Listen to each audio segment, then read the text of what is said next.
రోజు చదువుకునే వాక్య భాగం చదువుకున్నాం. 17వ వచనం. ఈ వాక్య భాగం దేవుడు మనతో మాట్లాడుతున్నాడు ప్రతిరోజు. నెహెమ్యా గ్రంథం 2వ అధ్యాయము 17వ వచనంలో, అయితే వారితో నేను ఎట్లంటని, మనకు కలిగిన శ్రమ మీకు తెలిసి ఉన్నది. యెరూషలేము ఎట్లు పాడైపోయినో, దాని గుమ్మములు అగ్నిచేత ఎట్లు కాల్చబడినో మీరు చూచి ఉన్నారు. మనకు ఇక మీదట నింద రాకుండా యెరూషలేము యొక్క ప్రాకారమును మరలా కట్టుదుము రండి. చూడండి, ఇక్కడ పిలుస్తున్నాడు నెహెమ్యా. ఒక భయంకరమైన పరిస్థితి చూపించాను నేను మీకు అందరికి బోర్డు మీద. దైవజనులు కూడా చెప్తూ ఉన్నప్పుడు మీరు చక్కగా రాసుకోండి ఏ వాక్యం చెప్పారో. నెహెమ్యా నిజంగా ఇక్కడ ఒక భారం కలిగి సేవ చేస్తున్నాడు. చూడండి, తన ఉద్యోగం మానుకొని తను ఏం చేసేవాడు నెహెమ్యా ఏం చేసేవాడు? రాజుగారి దగ్గర కప్పు అందించేవాడు. ఏమండి, ఈ రోజున మీరు సపోజు ఈ 5 రోజులు మనం ఉపవాస ప్రార్థనలు పెట్టుకున్నాం. ఈ 5 రోజులు కూడా పగలు కూడా రండి అంటే మన అవసరాల కొరకు, మన అక్కర్ల కొరకు ఈ ప్రార్థనలు ఎందుకు పెట్టాం? నా అవసరం కొరకు నేను, మీ అవసరం కొరకు మీరు. వెరీ గుడ్, సుజాత గారు బాగున్నారు. మీ అవసరం కొరకు మీరు, మా పరిస్థితి కొరకు, అంటే ఎవరికి వాళ్ళక. ఇప్పుడు అందరికీ ఇక్కడ కూర్చున్న మనందరికీ కూడా ఒక 20 మంది ఉన్నాయి. ఇక్కడ అందరికీ కూడా మనందరికీ సమస్యలు ఉన్నాయి. సమస్యలు లేకపోతే కనుక ఈ 5 రోజులు మీటింగ్లకి రావసరంలా. నేను మొన్న ఆదివారమే చెప్పాను, గుర్తుందా? ఒకవేళ నాకు ఏది సమస్య లేదు అంటే వద్దు, అనవసరం, ఎందుకు, హ్యాపీగా మీ ఇంటికాడే ఉండండి. సమస్యలు ఉన్నవారు మాత్రమే రమ్మని చెప్పాను. ఎందుకంటే నిజంగా మనందరికీ సమస్యలు ఉన్నాయి. ఆర్థికపరమైన ఇబ్బందులు ఉన్నాయి, కుటుంబ పరంగా కొన్ని ఇబ్బందులు ఉన్నాయి. తర్వాత ముఖ్యంగా ఆత్మ సంబంధంగా సంఘం కట్టబడడానికి చూడండి 30 ప్రార్థన అంశాలు ప్రార్థన చేస్తున్నాం. రాత్రి ప్రార్థన చేసి ఈరోజు కూడా 30 చేద్దాం. మొదటి 10 సీమోన్ అన్న చేస్తారు, రెండో 10 కిషోర్ గారు చేస్తారు, మూడో 10 నేను చేస్తాను. తర్వాత ఇంకా కొన్ని ప్రార్థన రిక్వెస్ట్లు కూడా చెప్పారు నాకు. నరేష్ కోసం చేస్తున్నాం ఆల్రెడీ. ఇంకా కొన్ని ప్రార్థన రిక్వెస్ట్లు మన కిషోర్ గారు నాకు నేను చెప్పారు, వాటి గురించి నేను చేస్తాను. సో మొదటి 10 సీమోన్ గారు చేస్తారు, రెండో 10 మీరు చేస్తారు, ఆ తర్వాత మూడో 10 నేను చేస్తాను. దైవజనులు కూడా ఉన్నారు కాబట్టి వారు కూడా ఈ మనవులన్నీ కూడా ప్రార్థన చేస్తారు. చూడండి, ఇక్కడ ఒక విషయాన్ని మనం జ్ఞాపకం చేసుకుందాం. ఇక్కడ వీళ్ళు కట్టడం ప్రారంభించారు, 3 శత్రువులు తయారయ్యారు. 3 శత్రువులు. అది నిన్న మీకు చెప్దాం అనుకున్నాను, బోర్డులో చెప్పలేదు. చూడండి, ఆ 3 శత్రువులు ఎవరు? 19వ వచనం చూడండి, వాళ్ళ 18 చదవండి ఒకసారి. ఇదిగాక నాకు సహాయము చేయు దేవుని కరుణాహస్తం గూర్చియు రాజు నాకు సెలవిచ్చిన మాటలన్నీ నేను వారితో చెప్పి తిని, అందుకు వారు మనము కట్టుటకు పూనుకొందుము రండి అని చెప్పి ఈ మంచి కార్యము చేయటానికై బలము తెచ్చుకున్నారు. అబ్బా, నెహెమ్యా ఒక సందేశాన్ని ఇచ్చాడు, మనందరం కడదాం రండి అని. ఈ మంచి కార్యాన్ని చేయటానికి బలం తెచ్చుకున్నారు. మీలాగా ఉపవాస ప్రార్థనలో అని చెప్పగానే ఓకే, మా పరిస్థితులకు వస్తాయి కాబట్టి మీరు పెడుతున్నారని మీరు ఎలాగైతే బలం తెచ్చుకున్నారు. అయితే ఒకటి, ఈ రోజు వరకు ఒకవేళ కొంతమంది ఉపవాసం ఉన్నారు, రేపు కూడా ప్రత్యేకించి శుక్రవారం కాబట్టి ఉపవాసం ఉండండి, శనివారం కూడా ఉపవాసం ఉందాం. కొన్ని పరిస్థితుల కొరకు మనం ప్రార్థన చేస్తున్నాం. మనం బలం తెచ్చుకోవాలి. దేనికోసం? ప్రాకారాలు కట్టడానికి వాళ్ళు బలాన్ని తెచ్చుకున్నారు. మనం ప్రార్థన చేయడానికి మనం బలాన్ని తెచ్చుకోవాలి. ఆమేన్, స్తోత్రం. ఇప్పుడు నాకు బలం లేదు, డాక్టర్ గారి దగ్గరికి వెళ్తా. డాక్టర్ గారు ఏం చేస్తారు? ఇండేషనో బిళ్ళలో ట్యాబ్లెట్లు ఇస్తారు. ఇప్పుడు నాకు బలం లేదు, నేను ఉపవాసం ఉండలేకపోతున్నాను, ప్రార్థన చేయలేకపోతున్నాను. కాబట్టి బలం మనమే తెచ్చుకోవాలి. ఒకళ్ళు తయారు, ఈ బలం ఎక్కడ దొరకదు, నెవర్. అవసరమైతే ట్యాబ్లెట్లు దొరుకుతాయి, ఇండేషన్లు దొరుకుతాయి, కానీ దైవికమైన బలం ఎక్కడ దొరుకుతుంది? దైవికమైన సన్నిధిలోనే దొరుకుతుంది. నిజమండి. సో వీళ్ళు బలం తెచ్చుకున్నారు. ఈ బలంతో పాటు సాతానుడు 3 శత్రువుల్ని వెంటాడాడు. చూడండి 20వ వచనం, 20 కాదు 19వ వచనం. అయితే హోరేబునేయుడైన సన్బల్లాటు, చూడండి ఆ మాట అంటర్లైన్ సన్బల్లాటు. నాతో పాటు చెప్పండి. అంటే ఈ మాటలు పలకడానికి మీకు కొత్తగా ఉంటాయి. సన్బల్లాటు, సన్బల్లాటు. మొట్టమొదటి ఆయన ఎవరు? సన్బల్లాటు. రెండో ఆయనేమో చూడండి అమ్మోనీయుడైన దాసుడగు టోబియా. టోబియా ఏంటిది? టోబియా. తర్వాత మూడో ఆయనేమో అరేబియుడైన గెషేము. 3 శత్రువులండి. ఎంతమంది చూడండి. సన్బల్లాటేమో సాతానికి సాదృశ్యం, రాసుకోండి. సన్బల్లాటు సాతానికి సాదృశ్యం, టోబియానేమో లోకానికి సాదృశ్యం, గేషోనేమో శరీరానికి సాదృశ్యం. సాతాను, లోకము, శరీరం. దావీదు కూడా చూడండి. దావీదు కూడా చూడండి 3తో పోరాడాడు. దేంతో పోరాడాడు? గొలియాతు, సింహము, ఎలుగుబంటి. 3 శత్రువులతో దావీదు పోరాడు. అలాగే ఇక్కడ 3 సన్బల్లాటు. సన్బల్లాటు అంటే ఎవరు? సాతాను.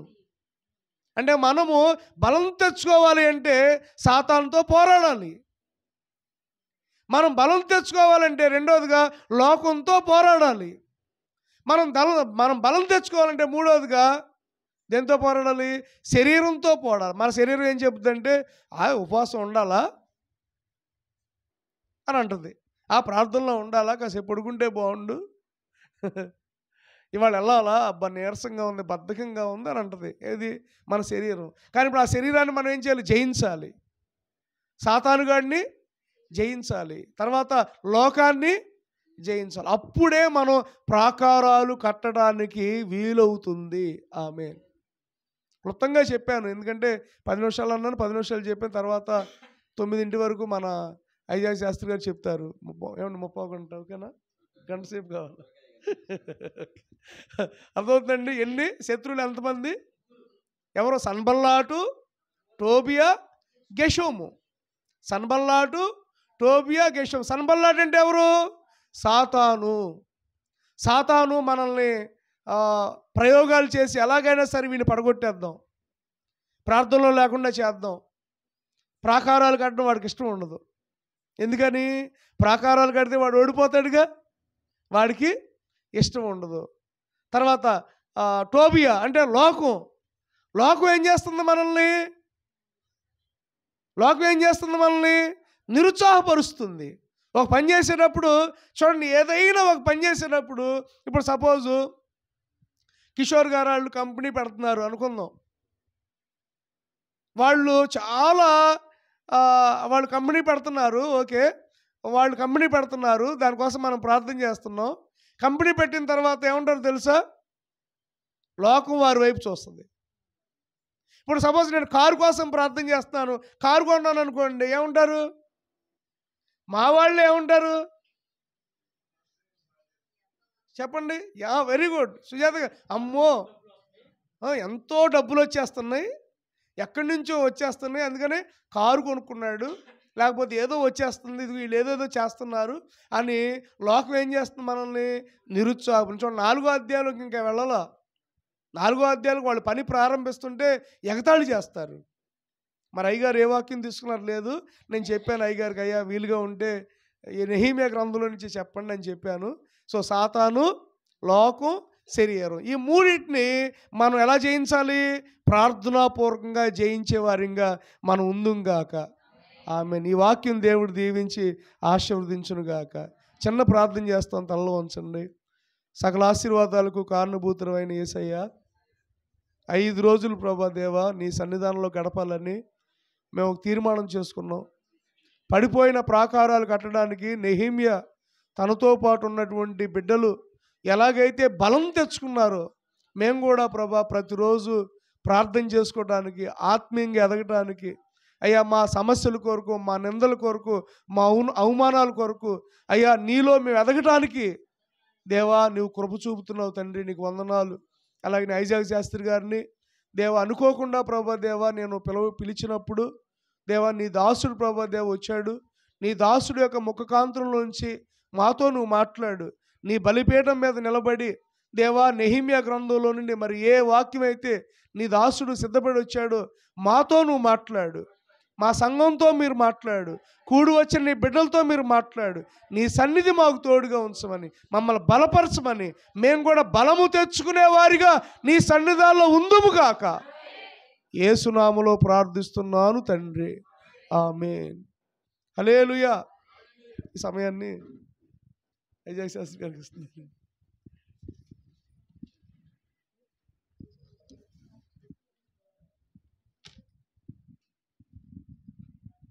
హల్లెలూయా. ముందుగా మీ అందరికీ నా హృదయపూర్వకంగా వందనాలు చేయించుకున్నాను. అదే రీతిగా నన్ను ఆహ్వానించినటువంటి శంకరపాలయ్య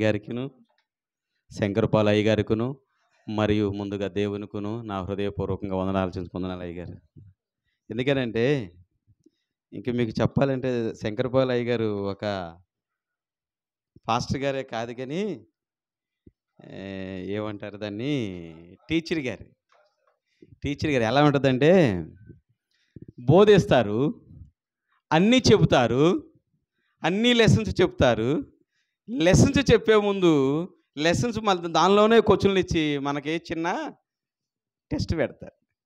అయ్యా, వాక్యం ఇద్దరం సరదాగా మాట్లాడుకున్నా, నేనే ఫోన్ చేసిన, అయ్యగారు ఏంటి మమ్మల్ని మర్చిపోయారు మీరు అని చెప్పి ఫోన్ చేసినప్పుడు, అయ్యా ఇలా పెడుతున్నాను, ఇలాగా ఉపవాస కూడాలు పెడుతున్నాను అయ్యా అన్నారు. సరే అయ్యా, హ్యాపీ అయ్యా, ప్రార్థన చేద్దాం అయ్యా అని నేను అన్నప్పుడు, అయ్యా ఒకరోజు మా దగ్గరికి రావచ్చు కదా, వాక్యం చెప్పవచ్చు కదా అని.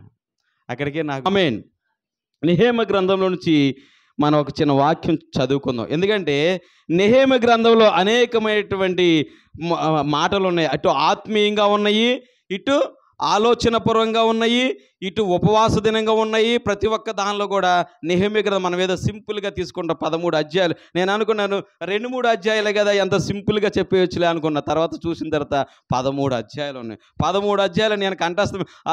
అయ్యగారు 13 అధ్యాయాలు మా క్లాస్ చెప్పినప్పుడు నేను సరిగ్గా పట్టించుకోలేదు, కానీ ఆయన చెప్పినవన్నీ రాసుకుని అలాగా నేను అంటే అయ్యగారు రాసుకున్నారేంటి, మీరు ప్రిపేర్ అవ్వరా అని చెప్పేసి ఒకసారి అడిగారు. అవసరం లేదండి, ఒకసారి మీరు చెప్పిన తర్వాత మీరు ఎంత వివరంగా చెప్పారు చూసారు. మీకు నిన్నటి దినాన ఏ రీతిగా చెప్పారు చూసారు. మీకు ఏంటి, నెహెమ్యా గ్రంథం ఎక్కడి నుంచి వచ్చాడు, రూతు ఎక్కడి నుంచి వచ్చింది, ఎస్తేరు, దాంతోపాటు ఎజ్రా. మీకు బోర్డు మీద ఆల్రెడీ అన్నీ చూసి నేను ఆల్రెడీ ఫాలో అవుతా, మీ యూట్యూబ్ ఛానల్ ఫాలో అవుతాను ఉంటాను నేను. ఎందుకంటే చెప్పనా, అటువంటి వ్యక్తి మీరు చెబితే ఇక్కడ ఫిక్స్ అయిపోతాయి అయ్యగారు అని చెప్పేవాడిని అనమాట. అదే రీతిగా నాకు పెట్టిన పరీక్షలో నుంచి కూడా నేను ఒకసారి ఉపవాస ప్రార్థనలు ఎందుకు చేస్తారు మీరు అంటే, ఎందుకు చేస్తారు అనేది కూడా నాకు పూర్తిగా అవగాహలేదు. కానీ రాగానే అయ్యగారు నాకు పెద్ద లిస్ట్ ఇచ్చారు, చాలా పెద్ద లిస్ట్ ఇచ్చారు. దగ్గర 30 అంశాలు ఇచ్చారు. 30 అంశాలను అవన్నీ నెరవేర్చాలంటే మనం చాలా ఏం చేయాలి, ప్రార్థన చేయాలి. ఆ ప్రార్థన అనేది అదే ఏదో కూడా సింపుల్గా చేయటమే కదా, అయ్యా నోటికి వచ్చింది ప్రార్థన చేయటమే కదా. ఆ ప్రార్థనకు ముందు అనేకమైనటువంటి వ్యయ ప్రయాసాలు ఉంటాయి. ఆమేన్. హల్లెలూయా. ఏదో వచ్చేములే అయ్యగారు ఏదో ఉపవాస ప్రార్థనలు పెట్టారులే వాక్యం విన్నాములే వెళ్ళిపోయామంటే మనకి ఉపయోగమే లేదు. ఉపవాసం ఉండదు. దాన్ని ఏమంటారు నేను ఇంట్లో కూడా చెప్తా. ఉపవాసం అంటే ఎలా ఉండాలంటే, మనం ఉపవాసం ఉన్నామంటే పక్కన వాళ్ళకి కూడా, ఇంట్లో ఉన్న వాళ్ళు ఆడవాళ్ళు తెలియకుండా ఎలా ఉంటుందండి, మీరు కూడా అలా మాట్లాడతారు. ఒక పూట టిఫిన్ చేయకపోతే వీళ్ళు ఎంత వేధించేస్తారంటే, అయ్యా టిఫిన్ చెయ్యి తెలియకుండా ఉంటుందా. నేను గబగబగా స్నానం చేసి గబగబా బయటకు వచ్చేస్తా. ఉపవాసం ఉన్నారు ఎప్పుడు చేరతా అంటే 2-3 ఇంటికి చేరతా. ఉపవాసం ఉన్నారు, జైన్ భోజనం నేను వచ్చాక తింటారని చెప్తారు. ఇంటికి వచ్చి 3 వచ్చిన ప్రార్థన చేసి పడుకుంటా, ఉపవాసం ఉన్నారు అందుకనే మీరు ఇంట్లో నుంచి పారిపోయారా అంటారు. రాత్రికి చెప్తా, రాత్రి పడుకునే ముందు ప్రార్థన చేసుకుని భోజనం చేస్తా. డాడీ ఏంటి మధ్యాహ్నం సాయంత్రం మాతో పాటు భోజనం చేయలేదండి పిల్లలు. మనం కూడా ఉపవాసం ఉన్నప్పుడు ఎలా ఉండాలంటే, మన ఇంట్లో కూడా తెలియకోకుండా ఉండాలి. ఆమేన్. ఎందుకు చేస్తున్నామో తెలియకూడదు, ఎందుకు ఉంటున్నామో తెలియకూడదు. 30 అంశాలు ఇచ్చారు అయ్యగారు. 30 అంశాలు నెరవేర్చాలంటే మనం పుష్కలంగా తినేసి మన ప్రయత్నాలు మనం చేస్తే సరిపోతుందా? మనం కూడా అనేకమైనటువంటి ఆలోచనలు చేసుకుంటూ దేవుని మీద స్థిరపడుకుంటూ, దేవా నీవు తప్ప నాకు ఈ లోకంలో ఇంకేమీ లేదని చెప్పేసి ఆయన మీద ఎప్పుడైతే మనం స్థిరమైన మనసు కలిగి ఉంటామో, మన ఉపవాస ప్రార్థనకు జవాబు వస్తుంది. ఆమేన్. అలాగే నెహెమ్యా ఎటువంటి వాడు అండి, ఆల్రెడీ చెప్పేశారు అయ్యగారు నిన్న. నెహెమ్యా ఎటువంటి వాడు చెప్పండి, చాలా సంతోషంగా ఇశ్రాయేలు జనాంగంలో కలిసేటటువంటి వాడు కాదు, నాకులాగా ఒంటరిగా ఉండేటటువంటి వాడు. చాలా హ్యాపీగా ఉన్నాడు, చదువుకున్నాడు, మంచి అందగాడు, అనేకమైనటువంటి పనులు చేసేటువంటి వాడే. కానీ ఏంటంటే అతని జీవితం ఎలా ఉంది చెప్పండి? అతని జీవితం రాజమందిరంలో ఎలా ఉందంట? రాజమందిరంలో కింద అంటాడు 1వ అధ్యాయం ఆఖరి వచనం, నేను రాజునకు గిందె అందించు వాడినై ఉంటిని. అంటే ఏంటి చెప్పండి? రాజుగారికి భోజనం పెట్టేవాడు. మరి అడిగి ఏమన్నా ఏదన్నా కొదువు ఉంటుందా? ఏంటారు ఏదంటే భోజనం వడ్డించేడు మనోడైతే ముక్కలన్నీ మనయే. అవునంటారు కాదంటారా? వడ్డించేడు మనోడైతే 2 గరిటెలు మనయే. 2 గరిటెలు ఒక్కడికి పక్కనోడికి ఒకటే ఎత్తాడు, మన దాటిపోయిన తర్వాత కూడా ఒకటే ఎత్తాడు. కానీ మనకేం చేస్తాడు? ఏం చూడకుండా అటు ఇటు చూడకుండా 2 వేసేసి వెళ్ళిపోతాడు కామ్గా. అలాగే ఇక్కడ నెహెమ్యా ఎవరంటే ఇక్కడ రాజునకు గిన్నె అందించువాడినై ఉన్నాడు. ఎందుకంటే గిన్నె అందించేవాడికి ఏముండదు చెప్పండి? లెగిసిన దగ్గర నుంచి పడుకునే వరకు కూడా రాజుగారికి ఏమి ఇవ్వాలి, ఏ సమయానికి టిఫిన్ పెట్టాలి, ఏ సమయానికి మెనూ ఉంటుంది. ఎందుకంటే మనకంటే టయానికి పొద్దున్నే లేచి అమ్మగారు టిఫిన్ చేశారు ఏదో టిఫిన్ చేశారు కాబట్టి 7 8 లేచిన టైం. కానీ రాజమందిరంలో రాజులకి, ముఖ్యమంత్రులకు కానీ, ప్రధానమంత్రులకు కానీ భోజనం వడ్డించేవాళ్ళు ఎలా చేస్తారు తెలుసా? టైం టు టైం వాళ్ళకు ఉంటుంది. టైం టు టైం వాళ్ళకి సమయానికి ఏమి ఇవ్వాలి. ఇంకోటి చెప్పనా, నేను ఒక డాక్టర్గా కూడా చెప్తున్నాను ఏంటంటే విటమిన్స్, మినరల్స్, యాంటీ ఆక్సిడెంట్స్ ప్రతి ఒక్కటి కూడా వాళ్ళకి అన్ని ఏది తగ్గకుండా ఏది పెరగకుండా చూసుకునేటువంటి బాధ్యత గిన్నె అందించే వారికి ఉంటుంది. ఆమేన్, హల్లెలూయా. ఎందుకంటే నెహెమ్యా జీవితం ఏ రీతిగా ఉందంటే, మరి చెప్పండి, ఇక రాజుకి మిగిలిపోయిన తర్వాత ఎవరు తింటారు చెప్పండి? కడుపు మార్చుకుంటాడా? నా భోజనం వేరే కదా, నా భోజనం వేరే తింటాను కదా, నేను ఇక్కడ తినాల్సిన అవసరం లేదని అంటారా? అటు ఇటు చూసి ఏం చేస్తారు? అక్కడ అవకాశం లేనప్పటికీ కూడా ఇష్టమైంది ఏంటంటే ఏం చేస్తారు? అవునా కదా? కంపల్సరీగా కూర వండుతున్నారంటే మీరు సగం కూర తినందో వదలరు. మీరు ఉప్పు చాలలేదనో, కారం ఎక్కువైందనో, అవునా? కాతుకతో కనీసం ఒక 100 గ్రాములు తింటారా లేదా? అమ్మగారు తింటలేదండి, నిజం ఒప్పుకోవట్లేదు. ఏంటి అటువంటి నెహెమ్యా జీవితంలో ఒక అలజడి పుట్టింది. హల్లెలూయా. ఎందుకంటే అటువంటి ఆనందంగా, అటు సంతోషంగా గడుపుతున్నటువంటి నెహెమ్యా జీవితంలో కొన్ని అలజడులు వచ్చినాయి అన్నమాట. కొన్ని ఆలోచనలు వచ్చినాయి, కొన్ని ఒడిదుడుకులు వచ్చినాయి. మా జీవితంలో ఏం జరుగుతుంది, మా పూర్వీకుల జీవితంలో ఏం జరుగుతున్నది? 1వ అధ్యాయం 1వ వచనం ఒకసారి చదువుకుందామమ్మ. 1, 2 వచనాలు ఒకసారి చదువుకుందాం.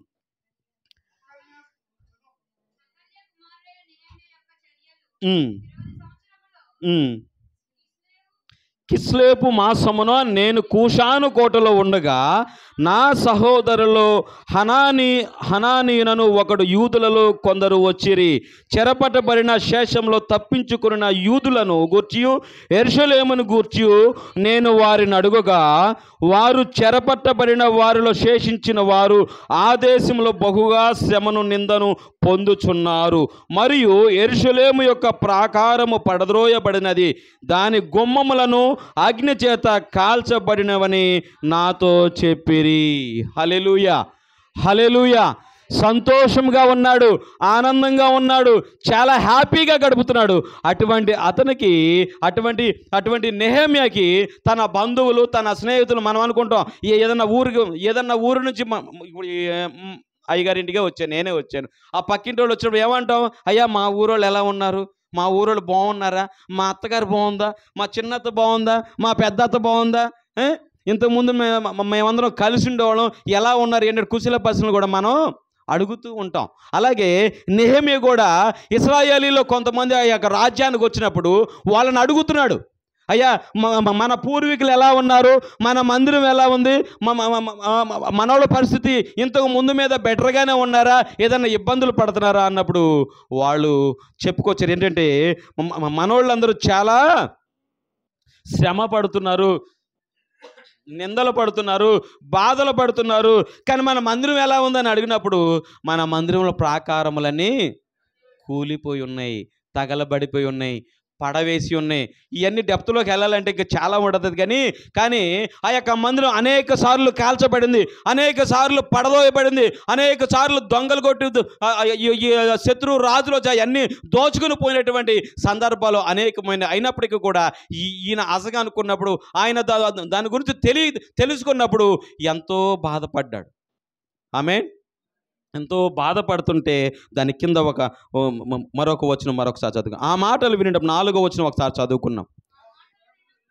ఆ మాటలు వినినప్పుడు నేను కూర్చుండి ఏడ్చి కొన్ని దినములు దుఃఖముతో ఉపవాసముండి ఆకాశమందలి దేవుని ఎదుట విజ్ఞాపన చేసి తిని. ఆమేన్. హల్లెలూయా. ఈరోజు కూడా మన దినాల్లో కూడా, మన ఆలోచనలు కూడా, మన కుటుంబాల్లో కూడా అనేకమైనటువంటి ఆలోచనలతో ఉన్నాం. మన అందరూ సంతోషంగా, అయ్యగారు అన్నారు, అందరూ సంతోషంగా మనకు కొన్ని దానిలో మనకు మాత్రమే కష్టాలు ఉన్నాయి అనుకుంటున్నారు. అయ్యగారికి కారు కావాలన్నారు, ఇంకోటి ఏంటంటే చర్చి ఎక్స్టెన్షన్ చేయాలన్నారు, అలాగే ఇంకోళ్ళు ఎవరేదో కంపెనీ పెట్టాలంటున్నారు. చాలా చాలా చాలా ఇక్కడ దగ్గర 30 ఉన్నాయి. ఇంకా తలుచుకుంటే ఇంకా ఉంటాయి. 30 చాలా చిన్నయే. అయ్యగారు చాలా సింపుల్గానే ప్రార్థన చేస్తున్నారు. దేవుడికి పెద్ద సాధ్యం, ఇది అసాధ్యమైన కాదు, వితిన్ సాధ్యమైన. కానీ మనం ఆలోచన ఎలా ఉండాలంటే గొప్పగా అడగాలి మనం. అవునా? గొప్పగా అడగాలి మనం. చిన్నవి అడుగుతారండి మీరు, నాకు అర్థం కాలేదు. చాలా ఇవన్నీ చూస్తే చాలా సింపుల్గా ఉన్నటువంటి, ఇదేదో విశ్రాకులకు ఏదో అన్నారు, ఏదో ఏంటది, ఇది విశ్రాకులు ఆఫ్టర్ 2 లక్షలు 3 లక్షల మిషన్. అది పెద్ద లెక్కలోది కూడా కాదు, 2 లక్షలు 3 లక్షల మిషనే. అది పెద్ద లెక్కలోది ఏం కాదు, పెద్దది అడగాలి, పెద్ద మిషనరీగా. అసలు విశ్రాకుల మిషన్ పెద్దది తీసుకుంటే దగ్గరగా 45 లక్షల మిషన్ ఉంది, విశ్రాకుల మిషన్. మీకు తెలుసా? దానికి ప్లాన్ చేయాలా, దాన్ని అడగాల. మీరు చిన్నగా 2 లక్షలు 3 లక్షలు ఏదో అడుగుతారండి మీరు అనా? దీనికోసం మళ్ళీ ఉపవాసమా? ఏమంటారు? పెద్ద అడగాలి. ఇక్కడ నెహెమ్యా అడుగుతున్నాడు. నెహెమ్యా అది సాధ్యపడని పని, నెహెమ్యాకి సాధ్యమయ్యే పని కాదు అది. ఇతని పరిస్థితి ఏంటి? రాజుగారికి గిన్నె అందించే, ఒక రకంగా పచ్చిగా చెప్పాలంటే పాలేరపడ్డాడు. అవునా? నెహెమ్యా పాలేరపడ్డాడు. కానీ అయినప్పటికీ కూడా తను నమ్ముకున్న దేవుడు, చేయగలిగినటువంటి దేవుడు, శూన్యములో నుంచి సృష్టిని తయారు చేసినటువంటి దేవుడు, ఆ యొక్క ప్రాకారాలు కట్టడానికి అది పెద్ద సాధ్యం. అది ఆయనకి అసాధ్యమైనది కాదు, సాధ్యమైన పని అని చెప్పేసి ఆయన దగ్గర మొర పెడుతున్నాడు. మన జీవితంలో వెలుగులు నింపాలన్నా, మన జీవితంలో ఆలోచన రావాలన్నా, మన జీవితంలో అష్టైశ్వర్యాలతో ఈ లోకం మనం తొలదోగాలన్నా, ఆయన రాజ్యాన్ని మనం స్వతంత్రించుకోవాలన్నా మనం ఏం చేయాలంట? ఆయన్ని ప్రార్థన చేయాలి. మొట్టమొదటిగా చెప్తాను ఏంటంటే, ఆయన అనుకుండా ఉపవాస ప్రార్థనే కదా, ఏముండతలే కదా. కానీ ఆయన ఉపవాసం ఉండే ముందు, ఆయన ఆలోచించే ముందు, దేవుని దగ్గరికి వెళ్ళే ముందు అనేకమైనటువంటి క్వశ్చన్లు ఆయనలో వేసుకున్నారు. ఎందుకంటే ఆయనలో కొన్ని క్వశ్చన్లు వేసుకున్నాడు. ఏంటి ప్రభువా, మా యొక్క ప్రజలు చేసినటువంటి పాపం ఏంటి, మేమేం చేసాం, మాకెందుకు ఇది దుస్థితి అని ఒక్కొక్కటిగా వాళ్ళ పితరుల దగ్గర నుంచి కూడా ఒక్కొక్కటిగా నెమరు వేసుకున్నాడు. దానిలో నుంచి ఒక్కొక్కటి చూద్దాం. ఒక్కటిగా ఏంటంటే, పాపమును ఒప్పుకోవాలి. మన స్థితి ఏ రీతిగా ఉంది, మనం ఈ లోకంలో పూర్వస్థితి ఏ స్థితిలో మనం ఉన్నాము, ఏ స్థితిలో మనం పడిపోయి. మరి ఇశ్రాయేలులు దేవుడు ఎన్నుకున్న ప్రజలే, దేవుడు సృష్టించినటువంటి ప్రజలే. దేవుడు అలా నేను పాలు తేళ్లు ప్రవహించి మిమ్మల్ని అనాథలుగా నేను వదిలిపెట్టినా అన్న దేవుడు మరి ఆ స్థితిలోకి వాళ్ళు ఎందుకు వెళ్ళారంటారు? ఎందుకు ఆ దీన స్థితిలోకి ఎందుకు వెళ్ళారు? ఎందుకు ఆ కష్టాల్లోకి ఎందుకు వెళ్ళారంటే, అక్కడ వారు చేసినటువంటి పాపములను బట్టి వారిని చెరకు అర్పించాడు దేవుడు, చెరకు పంపించాడు దేవుడు. ఆమేన్ అనుకుంటాం. ఏంటి ప్రభువా, మేము లోకంలో ఉన్నాగా హ్యాపీగా బ్రతికేసాం కదా అనుకుంటాం. లోకంలో జీవించినంతకాలం కూడా మేము చాలా హ్యాపీగా బ్రతికాం కదా, ఏంటి దేవుడిని నమ్మకూడదా, మాకు ఈ కష్టాలేంటి, మేమేమి మాకు ఏం పనులు అవ్వట్లేదు, ఎక్కడికి వెళ్ళినా ఏ పని అవ్వట్లేదు, అన్నీ మాకే అవుతున్నాయి, కానీ అన్యులు మాత్రం చాలా హ్యాపీగా ఉంటున్నారు, ఏంటి ప్రభువా అని చెప్పేసి మనం ఆలోచించుకుంటూ ఉంటాం. అంతే కదా? మరి నెహెమ్యా కూడా ఇదే ఆలోచించుకుని ఉంటాడు కదా. తనైతే హ్యాపీగా ఉన్నాడు, తన ప్రజలు మాత్రం హ్యాపీగా లేరని విన్నప్పుడు తను ఆలోచించుకుంటాడు కదా. దేవుని నమ్ముకున్న బిడ్డే కదా. కానీ నెహెమ్యా అంటున్నాడు ఇక్కడ, తను తగ్గించుకున్నాడు, తన పాపములను ఒప్పుకుంటున్నాడు. దాని కింద అంటాడు ఏంటంటే, మా పితరులు, నేను ఇక్కడ 6వ వచనం ఒక్కసారి చదువుకుందాం. నీ నేత్రములు తెరిచి నీ సన్నిధిని దివారాత్రము నీ దాసులైన ఇశ్రాయేలు పక్షముగా నేను చేయు ప్రార్థన అంగీకరించము. నీకు విరోధముగా పాపము చేసిన ఇశ్రాయేలు కుమారుల దోషం నేను ఒప్పుకొనుచున్నాను. నేనును నా తండ్రి ఇంటి వారును పాపము చేసి ఉన్నాము. ఆమేన్, హల్లెలూయా. మొట్టమొదటిగా ఏమంటాడు? ఉపవాసం అయితే ఉన్నాడు. ఉపవాసం ఎన్ని దినాలు ఉన్నారనేది దీనిలో లెక్కగా రాలేదు, కానీ ఉపవాసం అయితే ఉన్నాడు. ఉపవాసం ఉంటే సరిపోతుందా? ఉపవాసం 4 రోజులు కడుపు కాల్చుకుంటే సరిపోతుందా? 4 రోజులు ఉపవాసం ఉండటం వల్ల ఉపయోగం ఏంటి చెప్పనా? మెడికల్గా నేను ఒక డాక్టర్గా చెప్తున్నాను చెప్పనా? కొలెస్ట్రాల్ కరుగుతుంది, బీపీ కంట్రోల్ అవుతుంది, వెయిట్ లెస్ అవుతాం, ఆరోగ్యం వస్తుంది. అవునా? నేను అయ్యగారితో అంటే అయ్యా మాకు ఈ సమస్య ఉంది ప్రార్థన చేయండి అయ్యా అని అన్న తర్వాత మరొక మాట అండి, అయ్యా ఒక్క 4 రోజులు ఉపవాసం ఉండి నా కోసం ప్రార్థన చేయండి అయ్యా అంటాను అయ్యగారిని. అయ్యా మీరు బలెంటోళ్ళు అయ్యా అంటారు నన్ను. మీరు బలెంటోళ్ళు డాక్టర్ గారు, నేను 4 రోజులు ఉపవాసం ఉండి ఇంకేమైనా ఉందా? ఇంకేమైనా ఉందా? అయ్యగారికి టెస్ట్ చేయించాను, కొలెస్ట్రాల్ మాత్రం 0. కొలెస్ట్రాల్ ఆయనకున్న షుగర్కి ఒక రకం చెప్పండి, దేవుని కృపే. నేను ఇవాళకి స్టిల్గా చెప్తున్నాను, ఆయన మీ ముందు ఆరోగ్యంగా ఉన్నారంటే, శంకరపాల్ గారు ఆరోగ్యంగా ఉన్నారంటే దేవుని కృపే. ఆయనకి 200, 300, 200లో నేను ఎప్పుడు చూడలేదు, తక్కువ 300, 350. అయ్యా ఏంటి ఆహారం? నేనేం తిన్నయ్యా అంటాడు. నేనేం తిన్నయ్య గారు. మరి ఎందుకు పెరుగుతుంది? అది మీరేం తినకుండా ఎందుకు పెరుగుద్ది? నేను ఒక డాక్టర్గా చెప్తున్నాను, తినకుండా ఏది పెరగదు. మెడికల్గా చెప్పాలంటే తింటేనే పెరుగుతుంది, అంతే కదా. మనకి వైట్ రైస్, మనకి ఏదైనా మంచి కూర తగిలితే ముద్ద వెళ్ళిపోద్ది. ఈ వైట్ రైస్ ఏమవుతుందంటే, వైట్ రైస్ ఇది కార్బోహైడ్రేట్స్ ఎక్కువగా తింటే ఏమైందని, మనం కూర ఎంత తక్కువ తింటాం, 2 ముక్కలు వేసుకుని ఎంత అన్నం నంచుకుని తింటాం మనం, అవునా కదా. కూర ఎక్కువ తినాలి. కూర అంటే ఏంటంటే ప్రోటీన్ ఫుడ్. కూర అనేది ఎప్పుడైనా సరే ప్రోటీన్ ఫుడ్. కూర ఎక్కువ తినాలి, వైట్ రైస్ తక్కువ తినాలి. వైట్ రైస్ కార్బోహైడ్రేట్ ఎంత ఎక్కువ తింటే దాన్ని ఏం చేస్తుంటే, మనం ఎక్కువ తిన్నప్పుడు ఏంటంటే ఆ ఆహారం మన బాడీకి ఎంత కావాలో అంత తీసుకుని తక్కిన ఉంటుంది చూసావా, మిగిలిపోయింది ఏంటంటే ఇది ఎదరయ్యి వెనకాల అన్ని జాగ్రత్త చేసి ఉంచుతుంది. ఎందుకంటే చెప్పనా, మన లివరు మన కిడ్నీ చాలా మనం అయితే జాగ్రత్తలు తీసుకోం, కానీ మన బాడీ మన గురించి చాలా శ్రద్ధ తీసుకుంటుంది. ఎందుకంటే చెప్పనా, ఎక్కువగా తిన్నదానిలో వేస్ట్ చేయదు, చాలా జాగ్రత్త చేసి ఎప్పుడైనా మనం తిన్నప్పుడు దాన్ని ఏం చేసేది, దాన్ని తీసుకొచ్చే శక్తి మనకు, ఆ కొలెస్ట్రాల్ని తీసుకొచ్చి మన కార్బోహైడ్రేట్ని కొలెస్ట్రాల్ కింద మార్చి మనకు తిన్నప్పుడు జాగ్రత్త చేస్తుంది, లేదా వెయిట్ పెంచి షుగర్ తెస్తుంది. అర్థమైందా? అది నేను అనేది ఏంటంటే, ఆహారం మితంగా తీసుకోండి. ఆమేన్. మరి అయ్యగారు ఆరోగ్యంగా ఉన్న నేను అనుకున్నాను, ఇంత షుగర్లో కొలెస్ట్రాల్ కూడా ఉంటే అయ్యగారు చాలా ఇబ్బంది పడతానని ఒకసారి చేయించా, కానీ 0. అయ్యా నాకన్నా మీరే ఆరోగ్యంగా ఉన్నారయ్యా అంటే, నాకే కావాల్సినంత కొవ్వు ఉంది, మీకు మాత్రం కొలెస్ట్రాల్ లేదయ్యా, నేనే మీకు అనారోగ్యవంతుడిని నేనే, మీరు మాత్రం ఆరోగ్యం ఉన్నారయ్యా అంటారు. హల్లెలూయా, హల్లెలూయా. అలా ఇక్కడ అన్నాడు, ఇక్కడ నెహెమ్యా అన్నాడు, ముందు ఉపవాసం ఉండటమే కాదు కానీ తను చేసినటువంటి, తన పితరులు చేసినటువంటి పాపాన్ని తన మీద వేసుకుంటున్నాడు. హల్లెలూయా. మనం ఉపవాసం ఉండి ప్రార్థన చేస్తే కుదరదు. ఉపవాసం ఉన్నాం కదా, 2 రోజులు ఉపవాసం ఉన్నాం కదా, 3 రోజులు ఉపవాసం ఉన్నాం కదా, మనకేం కాదు, దేవుడు మన కార్యం చేస్తాడు. ఆయన చేయగలిగినటువంటి దేవుడు. కానీ ఆ కార్యం చేసే ముందు దేవునికి మనకి అడ్డొచ్చే ఏముంటాయంట? పాపములు మనం ఒప్పుకోవాలి. ఇక్కడ అంటాడు పాపములను మనం ఒప్పుకోవాలి. మొట్టమొదటిగా మనం ఉపవాసం ఉంటే సరిపోదు, మనం ఏదో లిస్ట్ ఇస్తే సరిపోదు. అయ్యా నాకు ఈ సమస్య ఉంది, నాకు ఈ సమస్యను విడుదల దయచేయని చెప్పేసి మనం లిస్ట్ ఇస్తే సరిపోదు. ఆ లిస్ట్ ఇచ్చే ముందు లిస్ట్కి మా పిల్లలు కూడా అంటూ ఉంటారు, డాడీ కారు తీసుకో డాడీ అండి. ఎందుకురా మనకు కారు? ఎక్కడికి వెళ్తాం? ఎదురుగా స్కూలు, మనం ఎక్కడికి వెళ్తాం? అప్పుడప్పుడు అటు కారు ఉన్న కాడ నుంచి ఏదో ఒక ఊరు వెళ్ళాల్సి వస్తుంది.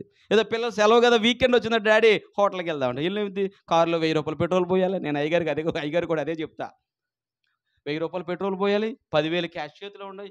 ఎవడో పన్నుడు వచ్చి ఇలా తగిలాడంటే 10,000 కట్టి అంటాడు. అవునా కదా? 10,000 జేబులో ఉండాలి. మళ్ళీ తీసుకుని ఏ హోటల్కు ఎక్కడ నాగితే అక్కడ ఒక 2-3 వేలు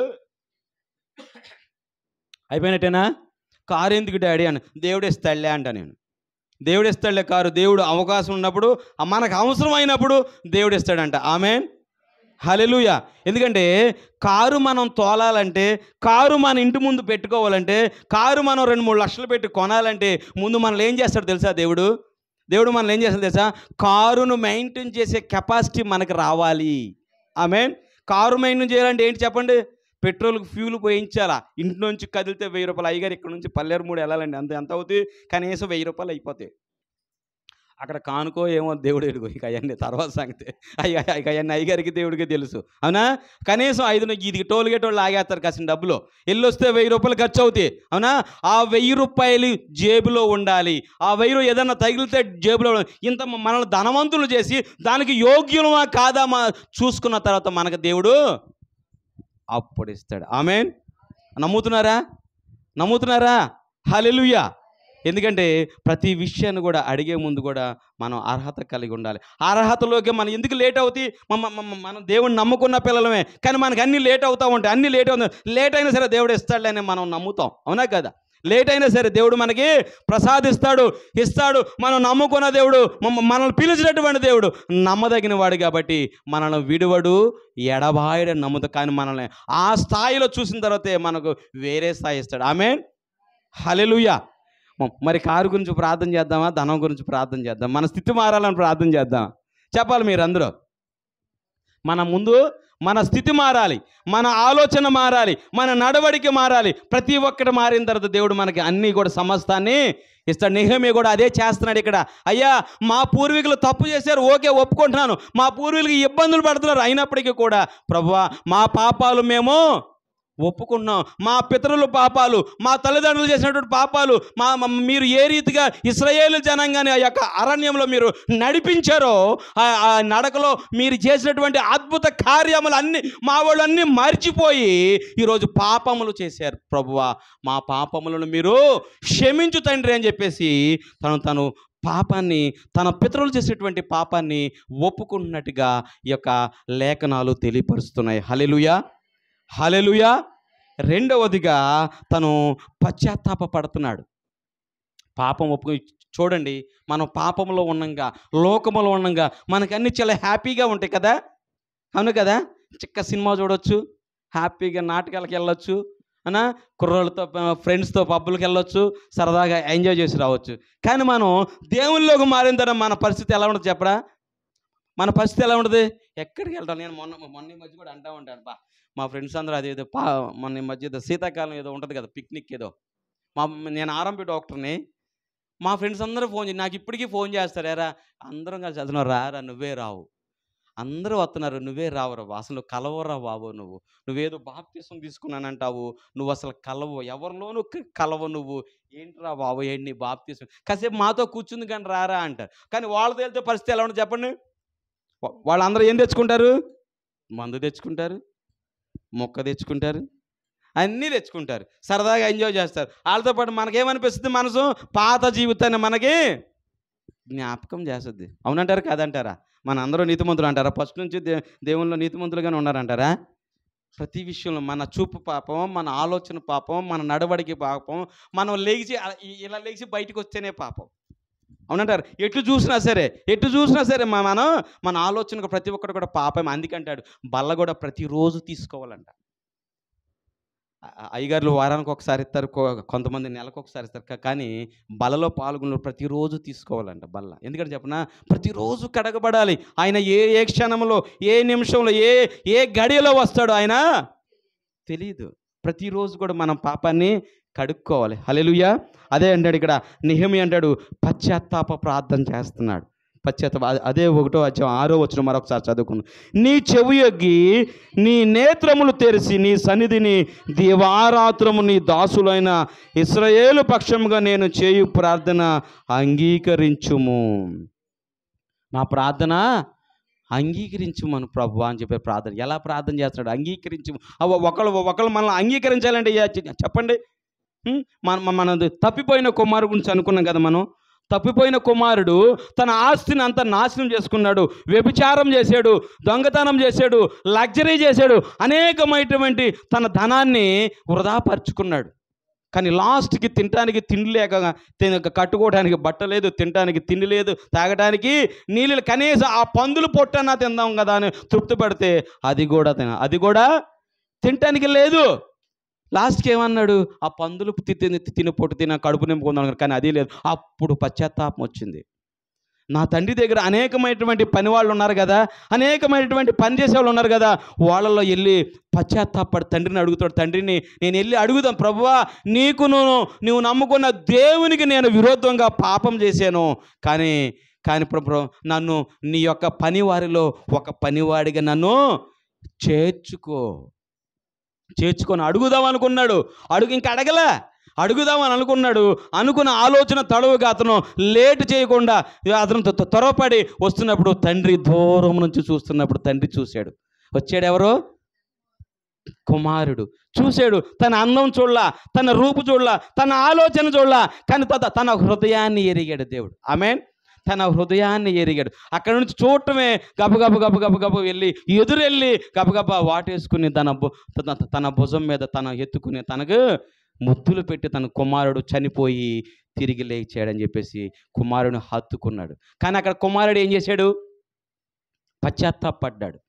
పశ్చాత్తాపడటమే కాదు, దేవుని సన్నిధిలో ఇక్కడ నెహెమ్యా కూడా అదే అడుగుతున్నాడు. ఇక్కడ ఏమన్నాడంటే, నీ చెవియొగ్గి నీ నేత్రములు తెరిచి నీ సన్నిధిని దివారాత్రము నీ దాసులైన ఇశ్రాయేలు పక్షముగా నేను చేయు ప్రార్థన అంగీకరించు ప్రభువా. ముందేంటంటాడు, మేము మా పాపములు ఒప్పుకున్నాము, పాపములు ఒప్పుకుంటే సరిపోతుందా? కానీ ఇక్కడ పశ్చాత్తాప నూతనమైనటువంటి హృదయాన్ని కలిగి ఉండాలి. ఆమె పశ్చాత్తాపడితే చెప్పిన పాపం చేసిన ఒప్పుకున్నానయ్యా, ఓకే అయిపోయింది అనుకుంటే సరిపోయిందా? మళ్ళా ఆ పాపము తన హృదయంలోకి రాకోకుండా దేవుని సమక్షములో ఆయన పశ్చాత్తాపంతో ఒప్పుకుంటున్నాడు. ఆమె మూడవదిగా విజ్ఞాపన ప్రార్థన. అనుకుంటాం మనం సింపుల్గా ప్రార్థన చేశాడు కదా అని ఏమి అనుకుంటాం. ఈ ప్రార్థనలో అనేకమైనటువంటి క్వశ్చన్స్ వచ్చినాయి. నాకు ఆలోచించుకున్న, ప్రార్థన చేసుకున్నా, ఏంటి ప్రభు నేను ఏం చెప్పాలి ప్రభు, ఎలా చెప్పాలి ప్రభు అంటే అక్కడ మళ్ళీ ఇంకా ట్విస్ట్ ఏంటంటే, అయ్యా మీరు నెహెమ్యాను చెప్పండి, అయ్యా మీరు నెహెమ్యాను చెప్పండి. ఎలా అంటే టీచర్లు ఈ స్టూడెంట్స్కి ఎగ్జామ్ పెడతారు చూసారు, నాకు ఇది ఒక ఎగ్జామ్ ఒక రకం చెప్పాలంటే, అయ్యగారు నన్ను వాక్యం చెప్పడానికి పిలవలా, ఎగ్జామ్కి పిలిచినట్టు ఉంది నాకు మాత్రం.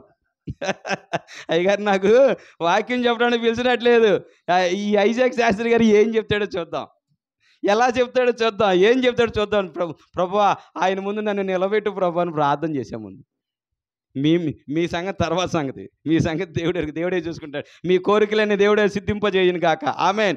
కానీ నేను మా అయ్యగారికి సమాధానం చెప్పాలా, ఎందుకంటే మీకు ఈ శంకరపాల అయ్యగారు దొరకడం చాలా అదృష్టవంతులే మీరు. ఎందుకంటే చెప్పనా, ఆయన మాటలు వినాలని, ఆయన లెసన్స్ చాలామంది ఎదురు చూస్తారు ఆయన కోసం. ఆయన చెప్తే ఎలా ఉంటుంది, చిన్నపిల్లడికి ఏదో చిన్నపిల్లడికి ఐస్ క్రీమ్ పెట్టినట్టు ఉంటుంది, సంతోషంగా తింటారు కదా ఐస్ క్రీము ఆడపిల్లలు. ఎంత వయసు అయినా సరే ఐస్ క్రీమ్ అంటే ఇష్టపడతారు ఆడవాళ్ళు. అలాగే అయ్యగారు వాక్యం చెప్తే అంత వినసొంపుగా ఉంటుంది, నిద్ర రాదు. ఇంకేం చెప్తారు ఎంత సింపుల్గా, ఎంత కష్టతరమైన కూర్చున్నా సరే ఎంత సింపుల్గా చెప్పుకొస్తారు, అంత బాగా అర్థమవుతుంది. ఒక్కసారి ఇంటి అది లైఫ్ అంతా గుర్తుంది మీకు. ఇంకా వాక్యం అవసరంలా, దేవుళ్ళు బైబిల్లో జరిగినటువంటి వాక్యాలు ఏ రీతిగా అసలు బైబిల్ అంటే ఏంటో కూడా మీకు ప్రతి ఒక్క క్వశ్చన్ కూడా ప్రతి ఒక్క దానికి ఆన్సర్ వచ్చేస్తుంది ఆయన చెప్పిన దాన్ని మీరు వింటూ ఉంటుంటే. ఆమేన్. హల్లెలూయా. ఇక్కడ నెహెమ్యా అన్నాడు విజ్ఞాపన ప్రార్థన. విజ్ఞాపన అంటే ఏంటి చెప్పండి? ఇక్కడ మొట్టమొదటిగా పాపమును ఒప్పుకున్నాడు, రెండవదిగా పశ్చాత్తాపడ్డాడు, మూడవదిగా విజ్ఞాపన చేస్తున్నాడు. ప్రభువా మా జనులు ఈ రకంగా ఇబ్బందులు పడుతున్నారు, మీరు చూస్తూనే ఉంటారా? మా ప్రార్థన అంగీకరించండి, మా విజ్ఞాపన మీరు వినండి ప్రభు అని చెప్పేసి ప్రార్థన. 6వ అధ్యాయము నెహెమ్యాలో నుంచి 6వ అధ్యాయము 9వ వచనం ఒక్కసారి మనం చదువుకుందాం. నాకు అయ్యగారు పావు గంట టైం ఇచ్చారు అయ్యగారు నాకు. 6వ అధ్యాయము 9వ వచనం ఒక్కసారి చదువుకుందాం నాన్న. నేను ఇటువంటి కార్యములను మేమెంత మాత్రము చేయువారము కాము, వీటిని నీ మనసులో నుండి నీవు కల్పించుకొంటివని అతని యొద్దకు నేను వర్తమానం పంపితిని. దేవా ఇప్పుడు నా చేతులను బలపరచుము. ఇక్కడ అంటే ఏంటంటే విజ్ఞాపన, నా చేతులను బలపరచు. నేను ఎందుకు ప్రార్థన చేస్తున్నాను, ఎందుకు ఉపవాసం ఉన్నాను, ఎందుకు నేను పశ్చాత్తాపపడతానంటే నా చేతులు మీరు నన్ను బలపరచాలి, నన్ను స్థిరపరచాలి. నన్నే కాదు నా యొక్క పితరుల సమాధులు. అక్కడ అంటాడు రాజుతో, రాజా ఊరికినే ఒప్పుకుంటాడా? ఏదో ఒకరోజు సెలవు అంటే ఇస్తాడు, 2 రోజులు సెలవు అంటే ఇస్తాడు, పోనీ 3 రోజులు సెలవు అంటే ఇస్తాడు. ఎన్ని రోజులు సెలవు ఇస్తారు చెప్పండి? సెలవు ఇచ్చాడు. కానీ ఎక్కువ రోజులు సెలవు అంటే ఇస్తారు ఎవరన్నా? కానీ ఈయనకి చాలా సంవత్సరాలు పట్టినట్టు ఉంది అక్కడ. చాలా సంవత్సరాలు, 1 రోజు 2 రోజులు, అది 52 రోజుల్లో అదైతే ప్రాకారాలు 52 రోజుల్లో ముగించేసాడు. కానీ అక్కడ చాలా కాలం సెలవులు తీసుకున్నట్టుంది. ఆమేన్. కానీ అక్కడ దేవుడే వారిని ఒప్పింపచేసి, ఇక్కడ అంటాడు విజ్ఞాపన ప్రార్థన, ఇంకోటి ఏంటంటే ఒప్పుకోలు ప్రార్థన. ఒప్పుకుంటున్నాడు, ప్రభువా మా పితరుల పాపాలను అన్నీ నా నెత్తి మీద వేసుకున్నా. యేసుక్రీస్తుని సిలువ వేసినప్పుడు కూడా అనుకుంటారు మనం, అయ్యా వీళ్ళు ఏం చేస్తున్నారు, వీరికి తెలియదు, వీళ్ళని క్షమించమని యేసుక్రీస్తు అంటే వీళ్ళు ఏమన్నారు? యేసుక్రీస్తు తప్పు చేశాడు చెప్పండి? యేసుక్రీస్తు ఇది లోకంలో ఆయన పుట్టిన తర్వాత, మొన్నే కదా డిసెంబర్లో చేసుకున్న, పుట్టిన తర్వాత ఆయన చేసినటువంటి అపరాధం ఏంటి చెప్పండి? ఏమన్నా తప్పు చేశాడా? ఆయన 3.5 సంవత్సరాల సువార్త ప్రకటనలో ఆయన ఏమన్నా పాపాన్ని అంటించుకున్నాడా? ఎవరితో స్నేహం చేశాడా? ఆయన లేచిన దగ్గర నుంచి పడుకునే వరకు మన కోసమే శ్రమించాడు, మన పాపాల కోసమే శ్రమించాడు, మన శాపాల కోసమే క్షమించాడు, అనేకమైనటువంటి రోగాలను నయం చేశాడు. కానీ ఆయన సిలువేసేటప్పుడు ఏమన్నా తెలుసా? వీరేం చేస్తున్నారు, వీరు చేయలేదు, వీరిని క్షమించమని ఆయన అంటే, మనమేమన్నాడంటే, అయ్యా ఇది పండక్కి మనకు ఒకళ్ళని విడుదల చేసే ఆనవాయితీ ఉంది కదా, అదే ఆనవాయితీలో నజరేయుడైన యేసుక్రీస్తుని మనం విడుదల చేద్దాం, ఈయనలో నాకు ఏ తప్పు కనిపించట్లేదు కదా, ఈయన్ని విడుదల చేద్దాం అని చెప్పేసి అంటే, వద్దొద్దు, ఆయన విడుదల చేయొద్దు, ఆయన సిలువ వేయండి, బందిపోటు దొంగను బరబ్బాను విడుదల చేయండి. అదేంటి, పాపం ఏం కనిపించలేదు కంటే ఆ పాపం ఏదో మా మీద, మా పిల్లల మీద ఉండును కాక అని చెప్పేసి మనమే అంటున్నాం. హల్లెలూయా, హల్లెలూయా. అటువంటి పాపము స్థితిలో నుంచి కూడా ఇక్కడ నెహెమ్యా కూడా అదే అన్నాడు, ప్రభువా మా పితరులు చేసినటువంటి పాపాలు మీరు క్షమించు ప్రభు అని చెప్పేసి ఒప్పుకున్నాడు. ఇక్కడ నా చేతులు బలపరచు అన్నాడు, నాకు పని కల్పించు, ఆ యొక్క ప్రాకారాలను కట్టడానికి నన్ను బలపరచు, నన్ను స్థిరపరచు, నన్ను ముందుకు నడిపించు ప్రభు అని చెప్పేసి తండ్రిని వేడుకుంటున్నాడు. అలాగే 4వదిగా వ్యక్తిగతంగా ప్రార్థన చేస్తున్నాడు. హల్లెలూయా. వ్యక్తిగత 1వ అధ్యాయము 11వ వచనం మరొకసారి చదువుకుందాం. 11వ వచనం, యెహోవా చెవియొగ్గి నీ దాసుడునైన నా మరను నీ నామమును భయభక్తులతో గణపరచుటయందు ఆనందించు నీ దాసుల మరను ఆలకించి ఈ దినమందు నీ దాసుని ఆలోచన సఫలపరిచి ఈ మనుషుని నా యందు దయచూపునట్లు అనుగ్రహించమని నేను బ్రతిమాలు కొనుచున్నాను అని ప్రార్థించి తిని. ఆమేన్, హల్లెలూయా. మనం అనుకుంటాం, నేను చిన్న సాక్ష్యం చెప్తాను, అయ్యా నాకు ఇంకొక 10 నిమిషాలు టైం కావాలి, నేను ఒక చిన్న సాక్ష్యం పంచుకోవాలనుకుంటున్నాను. ఎందుకని చెప్పనా, ప్రతి విషయంలో కూడా మనం దేవుని మీద ఆధారపడాలి. నాకు ఒక 3,80,000 మా అన్నయ్య ఇవ్వాలి, మా పెదనాన్నగారు అబ్బాయి ఇవ్వాలి డబ్బులు. మా పెదనాన్నగారు 3,80,000 నేను రియల్ ఎస్టేట్ చేసి, నేనేంటే వడ్డీ వ్యాపారం చేసేవాడిని, రియల్ ఎస్టేట్ చేసేవాడిని. ఎవడన్నా ఇల్లు అమ్ముతానంటే ఆడు 10 లక్షలు వాల్యూ కలుగుతుందంటే 8 లక్షలకి ఇస్తే నిమిషాల ప్రకారం కొనేసేవాడు. నేను 2 లక్షలు మిగులుతాయి కదా, ఆ 2 లక్షలకి అమ్మేద్దాం, ఇంకొక 50 తగ్గించేంత వెంటనే 1,50,000 మిగులుతాయి కదా. మనం పెట్టేది ఎంత, 2 నెలలు పెట్టుబడే కదా, 2 నెలలే కదా పెట్టుబడి. అయితే 9 లక్షలే కదా పెట్టేది, 9 లక్షలకి ఎత్తావా, 8 లక్షలకి ఇస్తే కొనేస్తాం. వెంటనే తీసేసుకుని వెంటనే మీడియాటర్ చెప్పి, అయ్యా నేను దీన్ని కొనేసాను, నాకు ₹1,00,000 ఇవ్వండి, దగ్గర మీరు ఎంతకన్నా నమ్ముకుంటారా, నాకు మాత్రం నెల లోపల అయిపోవాలి రిజిస్ట్రేషన్. ఇటువంటి వడ్డీ వ్యాపారం చేసేవాడిని, ఇటువంటి రియల్ ఎస్టేట్ చేసేవాడిని నేను. అటువంటి స్థితిలో నుంచి మా అన్నయ్య దగ్గర నేను ఈ బాప్టిజం పొంది బయటకు వచ్చిన తర్వాత మా బ్రదర్ దగ్గర నా పెదనాన్నగారు అబ్బాయి నేను ఇద్దరం కలిసి చేసేవాళ్ళం. అతనికి వీలుకుంటే అతను ఇచ్చేవాడు, లేదంటే నేను ఇచ్చేవాడిని. ఈ రకంగా చేసేటప్పుడు ఆయన దగ్గర 3,80,000 ఆయన దగ్గర నిలబడిపోయినాయి. అన్న డబ్బులు ఏమంటే, నేను బాప్తిసం తీసుకున్న తర్వాత రియల్ ఎస్టేట్ వడ్డీ వ్యాపారం అన్నీ మానేసా, అన్ని వ్యాపారాలు పక్కన పెట్టేసా. ఏంటంటే ఇక దేవుని కోసం నిలబడాలి, దేవుని సేవ చేయాలి, దేవుని కోసం నిలబడి అనేక మంది నేను బలపరచాలి అని చెప్పేసి ఆలోచనతో దేవుడు నాతో మాట్లాడిన తర్వాత నేను ఈ రకంగా చేయాలని ఆలోచనతో వచ్చిన తర్వాత వాళ్ళు కలవటం మానేసా. ఈ వడ్డీకి ఇచ్చిన డబ్బులు అన్నారే వడ్డీ దేవుడు అసలు ఇచ్చేయండి,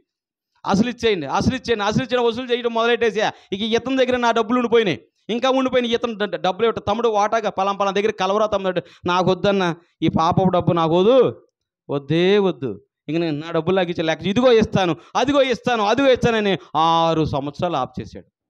6 సంవత్సరాలు ఎవరైనా ఊరుకుంటారా? 3వ రోజున రోడ్డుకి ఇడిచారు, ఇడుస్తారా ఏడ్చరా? కానీ నా ఆలోచన విధానం ఏంటంటే, నేను ప్రార్థన చేసుకుంటే నా హృదయం నన్ను ఎలా హెచ్చరిస్తుంది చెప్పి. వసూలు చేయడం పెద్ద సమస్య ఏం కాదు, డబ్బులు వసూలు చేయడం పెద్ద సమస్య కాదు. మనలో ఇద్దరు ముగ్గురు వేసుకెళ్ళి ఇంటికి వెళ్ళిపోవటమే. రే ఇస్తావా చస్తావా, లేదా నీ దగ్గర చిన్న ప్లాట్ ఉంది రేట్ చెప్పు దాన్ని కొనేసుకుంటా, నేను నాకు ఇవ్వాల్సిన డబ్బులు మినాయించి తక్కిన ఇచ్చేస్తాను నీకు, అంతే కదా సెటిల్మెంట్, అంతే కదా. లేదా నీకు ఉన్నది ఏంటని చెప్పు కొనేసుకుంటావు, మళ్ళీ అమ్మేసుకుని సెటిల్ చేసుకుంటావు. కానీ ఆయన ముందు నేను అతను ఇద్దరు ముగ్గురు తీసుకెళ్ళి అక్కడ ఫైట్ చేస్తే రేపటి రోజున అతని ముందు నేనేమన్నా వాక్యం చెప్పాల్సి వస్తే నా పరిస్థితి ఏంటి? నా పరిస్థితి ఏంటి? ఆయన ముందు ఆయన అన్నుడు. ఇవాళకి తిరుపతి వెళ్తాడు, పెద్ద తిరుపతి వెళ్తాడు, చిన్న తిరుపతి వెళ్తాడు, విజయవాడ ఇదండి కనకదుర్గం గుడి. నేను వెళ్ళా, పెద్ద తిరుపతి వెళ్ళాను, చిన్న తిరుపతి వెళ్ళాను, కనకదుర్గ గుడి దగ్గర 3 రాత్రులు పడుకున్నాను. ఇవన్నీ చేసినవాడినే, ఇవన్నీ పూజలు మా బ్రదర్తో చేసినవాడినే. కానీ అతను నేను మారు మనసు పొందిన తర్వాత నా జీవితాన్ని అతనికి ఎలా ఉండాలి? ఆదర్శంగా ఉండాలి. నా తమ్ముడు ఇన్ని సంవత్సరాలు ఆఫ్ చేసిన నన్ను పన్నెత్తి మాటం లేదు. కానీ నేను ఇక్కడ కష్టాల్లో ఉన్నాను. సంవత్సరానికి దగ్గర 7-8 లక్షల రూపాయలు ఖర్చు అయిపోతున్నాను. నాకు ఇంట్లోకి బోల్డ్ 7-8 లక్షలు ఖర్చు అయిపోతున్నాను సంవత్సరం. నాకు పని ఏమి లేదు, అలాగే గడుపుతున్నాను. ఏంటి ప్రభువా డబ్బులు కావాలి, వాడు ఇవ్వట్లేదు, ఏంటి నా పరిస్థితి ఏంటి చెప్పేసి ఒంటరిగా నా గదిలోకి వెళ్ళి ప్రార్థన, ప్రభువా ఏమైతే అది అవుద్ది, నా సాక్ష్యం పోయినా పర్వాలేదు, వాడితో ఫైట్ చేసినా సరే డబ్బు ఇలా ఇంటికి తేవాల్సిందే అని నిర్ణయం తీసుకుని బయలుదేరిపోయాను నేను. మీరు ఏదన్నా నా సాక్ష్యం పోయినా పర్వాలేదు, ఆడి దగ్గర నుంచి డబ్బు మాత్రం రావాలి. ఇంకోటి చెప్పనా, ఆ డబ్బులు నాడు 3,80,000 బీరువలు పెట్టి, అమ్మాయి ఇది తమ్ముడు డబ్బులు ముట్టుకోకావు. పోనీ నా డబ్బులు వాడేసుకున్నాడంటే వాట్లా ఇంట్లో బిల్లు వదిన డబ్బులు ఇవ్వట్లే, అన్నయ్య ఇవ్వట్లేదు వదిన అంటే అని, అయ్యా నీ డబ్బులు అలాగే చచ్చినాయ్యా బీరువాలో. పక్కనే ఉంచాడయ్యా, రబ్బర్ బ్యాండ్ వేసి రోజు చూస్తాడయ్యా, కట్టపోరు చూస్తాడయ్యా, వచ్చి కట్టబోరు చూస్తాడు, తెచ్చింది తీడయ్యా, నీకెవడు మమ్మల్ని ఏమో నీడయ్యా, దేనికన్నా వాడతాయంటే వాడ్డయ్యా అని చెప్పేది. ఇంటికి వెళ్ళి ఈ ఇతనితో ఫైట్ చేద్దామని వెళ్ళిపోయి నేను ఇక్కడ ప్రార్థన చేసుకున్నా, ఇంటికాడ ప్రార్థన చేసుకుని వెళ్ళిపోతున్నా. ఏమైతే అది అవుతుంది, ఈయన ఏదో రకంగా రోడ్డు హీట్ చేద్దాం, ముందు అనవసరం, ముందు నా అవసరం తీరాలి. మనం అదే కదా ఆలోచించేది, ముందు నా అవసరం తీరాలి. ఏమైనా జరగలేదు, వెళ్ళిపోయి కూర్చున్న దాదా అన్న ఇది పరిస్థితి, ఇది తమ్ముడు నువ్వే నాకు బాకీ అన్నాడు. అక్కడికి వెళ్ళి కూర్చుని మొత్తం లిస్ట్ చూపిస్తుంది, ఇది అన్న నాకు ఇంత డబ్బు వద్దు, ఇన్ని లక్షలు ట్రాన్సాక్షన్ చేస్తావు, ఈ డబ్బులు ఇదన్న పరిస్థితి అంటే, తమ్ముడు నేను అలా అనుకోలేదు తమ్ముడు, నేను ఎలా అనుకున్నా తమ్ముడు. టక్ చెక్ బుక్ తీసాడు బీరువాలోంచి, టక్ డబ్బులు రాసి చెక్ ఇచ్చాడు. హల్లెలూయా హల్లెలూయా. నేను అక్కడ ఏమనుకున్నాను, ముందు నేను అనుకున్నాను అక్కడ ప్రభువా నా సాక్ష్యం పోకుండా చెయ్యి ప్రభువా అని చెప్పేసి ఇబ్బంది దేవుణ్ణి బ్రతులు ఆడుకున్నా. రెండవదిగా ఏమైతే అదవుద్దు, మనం లోకంలో ఆలోచిస్తాం కదా, ముందు లోకంలోకి వెళ్ళిన తర్వాత ఆత్మీయంగా వస్తాం, తర్వాత లోకంలో ప్రభువా ఏమైతే అది అవుతుంది, సాక్ష్యం పోయినా పర్లేదు ప్రభువా ఆయన క్షమించమని అడుగుదామని చెప్పేసి వెళ్ళిపోయింది. అది అక్కడికి ఏమైంది, విత్తిన అరగంట కూడా మా మధ్య డిస్కషన్ జరగలేదు. అన్న ఇది పరిస్థితి అన్నానో లేదో, వెంటనే చెక్ బుక్ తీసాడు, తమ్ముడు అకౌంట్ ఉందా ట్రాన్స్ఫర్ చేయనా, అంత అమౌంట్ వెళ్తా కదా తమ్ముడు, గబగబా చెక్ బుక్ చెక్ ఇచ్చాడు. మరి దేవుడు కార్యం చేశాడు చేయలేదంటారా? ఆమేన్ హల్లెలూయా. వ్యక్తిగత ప్రార్థన అంత బలమైన ప్రార్థన, వ్యక్తిగత ప్రార్థన అంత బలమంగా ఉంటుంది అన్నప్పుడు ప్రార్థన. ఇక్కడ నెహెమ్యా కూడా అదే చేస్తున్నాడు. ఎందుకంటే చెప్పనా, ఇక్కడ అంటాడు ఏమనంటే, ఇక్కడ 1:11 అంటాడు, ఇక్కడ అంటాడు ప్రభువా ఈ మనుషుడు నా యందు దయచూపునట్లు అనుగ్రహించుమని నేను బ్రతుమాలు కొనుచున్నాను అని ప్రార్థించి తిని. ఆమేన్. ఇక్కడ మరి రాజు ఒప్పుకుంటాడా? రాజు ఒప్పుకుంటే పోనీ ఈయనేమైనా చేయగలడా, అక్కడికి వెళ్ళి ఈయనేమైనా చేయగలడా, ఆ ప్రాకారాలు కట్టగలడా, దాని ధనాన్ని సమకూర్చగలడా? ఏమి సమకూర్చడు. కానీ అన్నిటికీ చేయాలంటే ధనం కావాలి, బలం కావాలి, బలగం కావాలి, అన్నీ కావాలి. కానీ అక్కడ రాజును బలపరచమని ప్రార్థన చేస్తున్నాడు. ఆమేన్. కానీ వ్యక్తిగత ప్రార్థన కూడా, మన ఉపవాస ప్రార్థనలో వ్యక్తిగత ప్రార్థన కూడా ఉండాలని నేను ఈరోజు మీకు మనవి చేస్తాను. త్వరగా నా యొక్క వాక్యాన్ని ముగిద్దాం. అలాగే ఉపవాస ప్రార్థన, ఉపవాసం గురించి చెప్పుకున్నాను. ఎందుకంటే ఉపవాసం ఉన్నప్పుడు ముఖం వికారం పెట్టుకుని ఉండకూడదు, అవునంటారా? అసలు ఉపవాసం ఉన్నట్టు భార్యకు కూడా తెలియకూడదు, భర్తకు కూడా తెలియకూడదు, దేవునికి మనకే తెలియాలి, అవునంటారా కాదంటారా? ఉపవాసం అంటే దేనికి, ఉపవాసం వల్ల నాకు ఇంకొక లాభం ఉంది, మనకి ఇంకొక లాభం ఉంది ఏంటో అనుకుంటాను. ఇటు దేవుని కృప పొందుతాము, రెండోది కూడా ఆరోగ్యం కూడా వస్తుంది. నేను డాక్టర్గా చెప్తున్నాను, ఆరోగ్యం కూడా వస్తుంది. ఉపవాసం ఉండటం వల్ల 2 ప్రయోజనాలు. ఒకటి దేవుని యొక్క కృప పొందుతాం, రెండవదిగా మంచి ఆరోగ్యం వస్తుంది. కొలెస్ట్రాల్ బీపీ రాదు, షుగర్ రాదు, షుగర్ కూడా కంట్రోల్లోకి వస్తుంది. ఆమేన్ హల్లెలూయా. ఉపవాస ప్రార్థన మరి ఎస్తేరు చేసింది. ఎస్తేరు అందే, ఏమంది ఎస్తేరు, మీ తిప్పలు మీరు పడండి అందే. కబురు చేసినప్పుడు ఏమంది, అయ్యగారు చెప్పారు నిన్నటి దిన ముందు చెప్పారు, మీ తిప్పలు మీరు పడండి, నాకు ఎటువంటి సంబంధం లేదు. అప్పుడు ఎస్తేరుని పెంచడం వాళ్ళ బాబాయ్ అన్నాడు, ఏమన్నా తెలుసా, అమ్మ నిన్ను మమ్మల్ని రక్షించడం కోసం దేవుడు ఎక్కడ పెట్టాడేమో, నీ స్థితి ఎలా ఉండదో తర్వాత ఆలోచించుకోమంటే అప్పుడు ఆవిడ నిర్ణయం తీసుకుని నేను ఇక్కడ ఉపవాసం ఉంటాను, తను ఉండకు, తనతో పాటు తన చెల్లికత్తులు ఉపవాసం ఉన్నారు, తనతో పాటు తన ప్రజలను కూడా ఉపవాస ప్రార్థన ఎటువంటిదంటే చాలా రాజుల్నే మార్చేటటువంటి ప్రార్థన. హల్లెలూయా. అలాగే సంపూర్ణ రాత్రి ప్రార్థన, ఆల్ నైట్ ప్రేయర్ పెడుతున్నారు అయ్యగారు. ఆల్ నైట్ ప్రేయర్కి నేను వ్యతిరేకనే. ఎందుకంటే చెప్పనా, ఆల్ నైట్ ప్రేయర్ నేనైతే వ్యతిరేకనే. అయ్యే కారణాలన్నీ చాలా ఉంటాయి, కానీ ఆల్ నైట్ ప్రేయర్ కూడా దేవునికి కావాల్సింది. ఇక్కడ అంటాడు సంపూర్ణ రాత్రి ప్రార్థన 1వ అధ్యాయము 4వ వచనం ఒకసారి చదువుకుందాం. ఈ మాటలు వినినప్పుడు నేను కూర్చుండి ఏడ్చి కొన్ని దినములు దుఃఖంతో ఉపవాసం ఉండి ఆకాశమందుల దేవుని ఎదుట విజ్ఞాపన చేసేతని. అలాగే 9వ అధ్యాయం 1వ వచనం మరొకసారి చదువుకుందాం. 9వ అధ్యాయము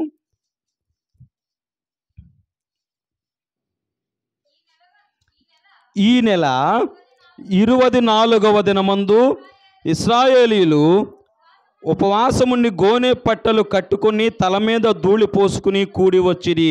ఇశ్రాయేలీయులు అన్యజనులందరిలో నుండి ప్రత్యేకింపబడిన వారై నిలువబడి తమ పాపములను తమ పితరుల పాపములను ఒప్పుకొనిరి. ఆమేన్, హల్లెలూయా. ఏంటంటే అందరూ కూడారు, ఈ యొక్క ప్రాకారాలన్నీ కట్టేశారు. కట్టేసిన అందరూ కూడుకుని మళ్ళీ దానిలో మరి నైవేద్యం కావాలి కదా, కానీ అందరూ కట్టిన తర్వాత వాళ్ళందరూ కూడుకుని అక్కడ దేవుణ్ణి ఆరాధించారు. సంపూర్ణ రాత్రి అనగా పగలనగా చెబుతున్నటువంటి ఆ వాక్యాలు వినుకుడు దేవునితో గడిపారు. అలాగే కుటుంబ ప్రార్థన కూడా మరొకసారి చదువుకుందాం. కుటుంబ ప్రార్థన కూడా ఉంది దీనిలోనే, ప్రతి దానిలో కూడా దీనిలోనే ఉంది, ప్రతి విషయం కూడా ఉంది దీనిలో. నేను 12 వచనాలు తీసుకొచ్చా, 12 పాయింట్లు తీసుకున్నాను నేను. అలాగే కుటుంబ ప్రార్థన వల్ల ఉపయోగాలు ఏంటి చెప్తాను. దీనిలోనే కుటుంబ ప్రార్థన ఒకసారి చూసుకుందాం. 10వ అధ్యాయము 29వ వచనం మరొకసారి చదువుకుందాం. నేను త్వరగా వచ్చేస్తున్నాను. 10వ అధ్యాయము 29వ వచనం. వారి భార్యలు వారి కుమారులను వారి కుమార్తెలు తెలివియు బుద్ధి గలవారు ఎవరో వారును ఈ విషయంలో ప్రధానులైన తమ బంధువులతో కలిసిరి. హల్లెలూయా. ఏంటంటే ఇక్కడ బంధువులు, స్నేహితులు, ఫ్రెండ్స్ వాళ్ళందరూ కలిసి అక్కడ ప్రార్థన చేసినట్టుగా లేఖనాలు తెలియపరుస్తున్నాయి. హల్లెలూయా. అలాగే స్తుతి ప్రార్థన కూడా ఉంది. ఈ ప్రార్థన 9వ అధ్యాయము 5వ వచనం ఒకసారి చదువుకుందాం. 9వ అధ్యాయము 5వ వచనం.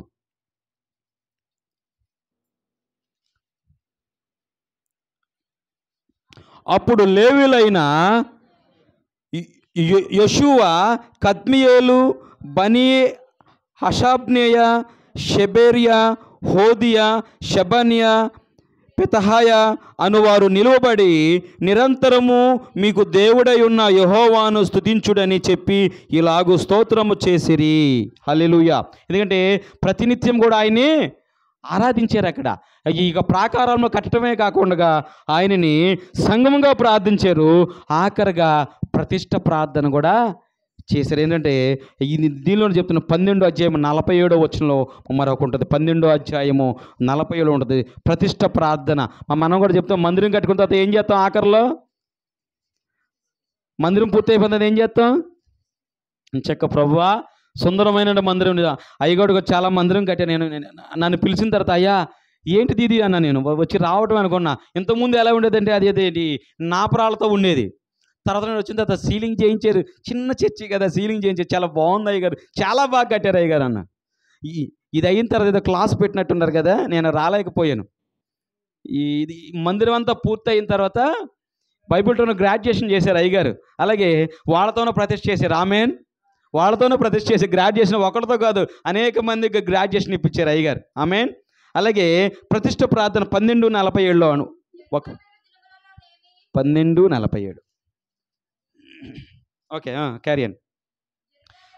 జెరుబ్బాబెలు దినములలోనేమి నెహెమ్యా దినములలోనేమి ఇశ్రాయేలీయులు అందరూ వారి వంతుల చొప్పున గాయకులను ద్వారపాలకులను భోజన పదార్థములను అనుదినము ఇచ్చుచు వచ్చిరి.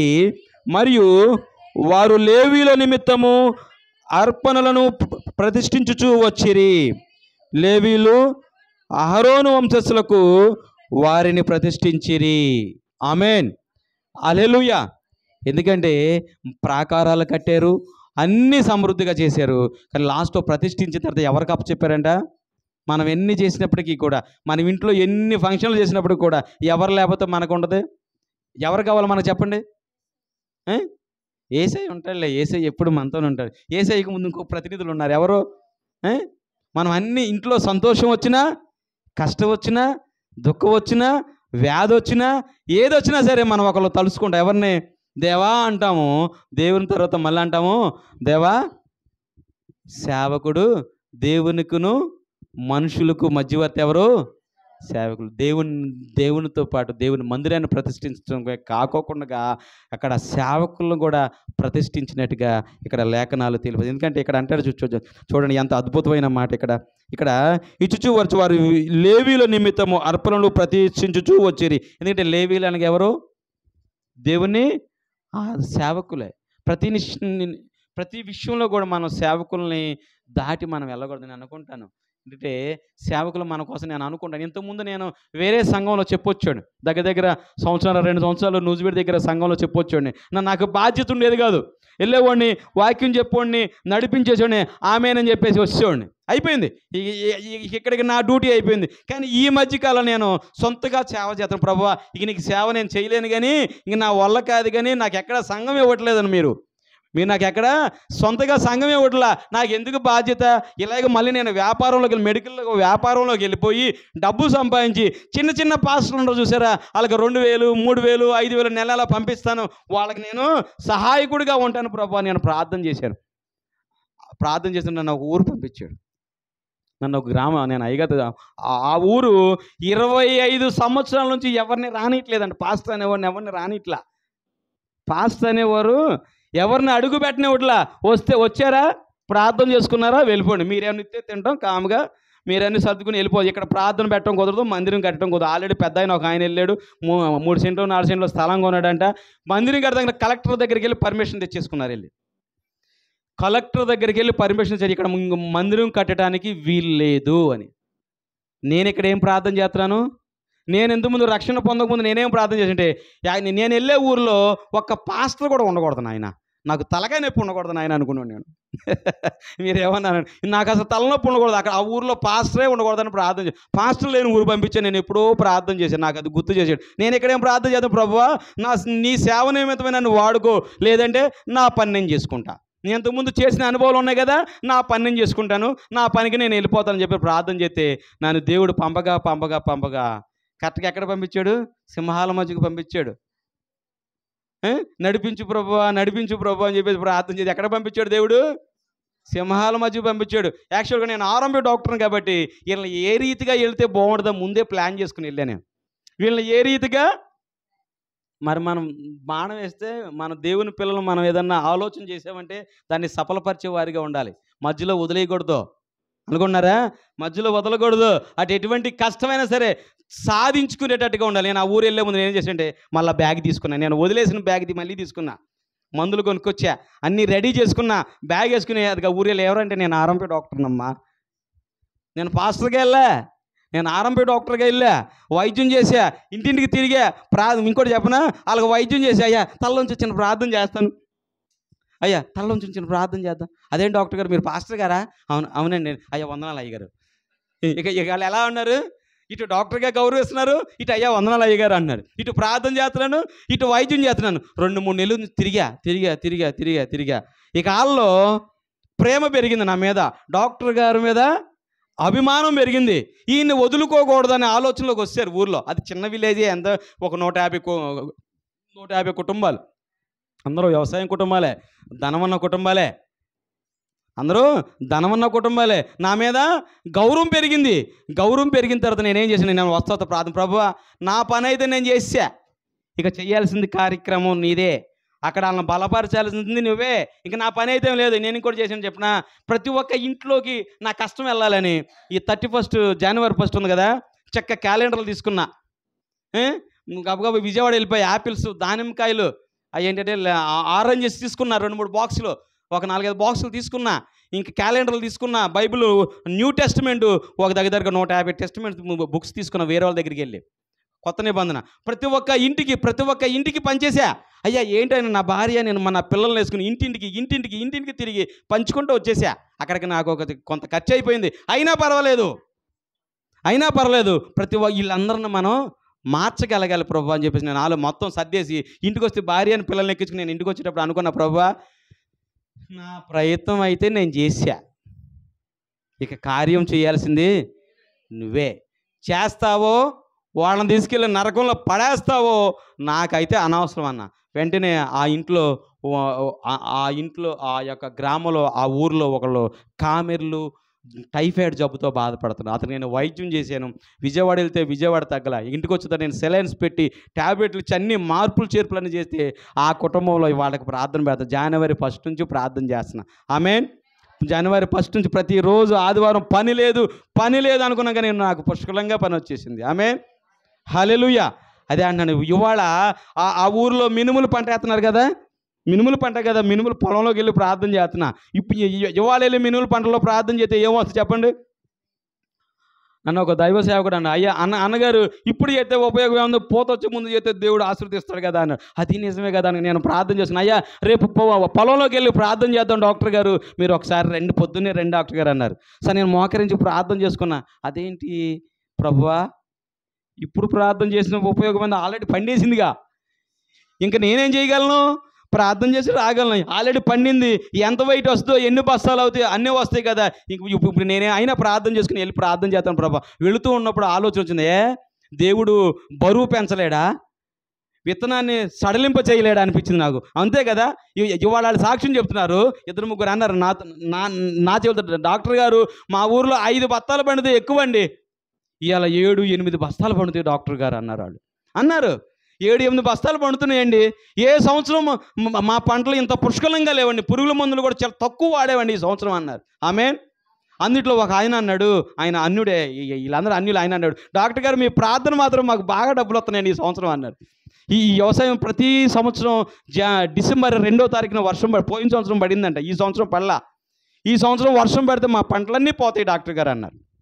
కానీ ఈరోజు వాళ్ళకి వర్షాలు లేవు, మంచిగా పంట పడింది. ఇవాళ ఆ బూతుమిల్లు పడుతుంది దగ్గర అందరూ హ్యాపీగా ఉన్నారు. కానీ ఇక్కడ ఏంటంటే సేవకుణ్ణి ఎవరైతే గౌరవిస్తారో, సేవకుణ్ణి ఎవరైతే అనుకుంటా మన అయ్య గారే కదా అనుకున్నాను. కానీ సేవకుడి కంటంటి నీళ్ళు రాకూడదు, వ్యతిరేకత రాకూడదు. వాళ్ళు ఆల్రెడీ ఒకళ్ళు అన్నాడు, ఆ డాక్టర్ గారు ఏంటండి మీరు ఇక్కడ ప్రార్థన పెడతారు ఏంటండి అన్నాడు. రే బాబు, నేనేం మిమ్మల్ని పాడు చేయట్లేక రాలా, మిమ్మల్ని నేనేం పాడు చేయట్లే, ప్రార్థన చేద్దాం, మీరు శుభ్రంగా ఉండాలి. మీకోసం నాకేంటాయా, మీకోసం నేను ప్రార్థన చేయాలి, నాకు అవసరం ఏంటాయా? మిమ్మల్ని దీవించు, వారి పంటను దీవించు, వారి పొలాలను దీవించు, వారి పాడిని దీవించు, నాకేంటాయా?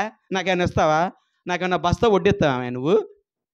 అయినా నేను దేవుని సేవకుడు కాబట్టి మీకోసం నేను విజ్ఞాపన చేస్తున్నాను, మీరు ఆరోగ్యంగా ఉండాలి అని ప్రార్థన చేస్తున్నా అన్న తర్వాత ఏమన్నా వెంటనే రియలైజ్ అయ్యి, డాక్టర్ గారు మీరు ప్రార్థన చేయండి అయ్య గారు, ప్రార్థన చేయండి అయ్య గారు. వెంటనే అన్నాడు, నాకేమైనా లాభమా, నాకేమైనా బస్తా వడ్డిస్తావా నువ్వు? అయినా నీ కోసం ప్రార్థన చేస్తున్నావు కదా అంటే అప్పుడు అన్నాడు. తర్వాత 2వ రోజు వెళ్ళి ఇంట్లో చెప్పండి, వాళ్ళ ఆవిడ వచ్చి నన్ను చెప్పింది, అయ్యా క్షమించండి, ఆయన ఏం అనకండి అయ్యా, అతను నోటు దురుసు మనిషి, ఆయన ఏం అనకండి డాక్టర్ గారు, మీరు ఏదంటే అది అవుతుంది, మా ఊర్లో మీరు ఏదంటే అది అవుతుంది. ఇవాళ మా ఇంట్లో ప్రార్థన పెట్టండి, మా రిజర్వేషన్ ఈ వారం ఇంకో దగ్గర, ఈ వారం ఇంకో ఆల్రెడీ రిజర్వేషన్ చేసేసుకున్నారు. వచ్చే వారం రిజర్వేషన్ నేను అన్నాను, శుక్రవారం కూడా పెడతాను అన్నాను. మన వాళ్ళని నడిపించేవాళ్ళే దైవ సేవకులే మన మీద అనుకుంటాం, మన మీద వాళ్ళకున్న. నిజంగా నేను చెప్తున్నాను, సేవలో ఎంత భారభరితం ఉంటుందంటే నేను ఇప్పుడు అనుభవిస్తున్నాను.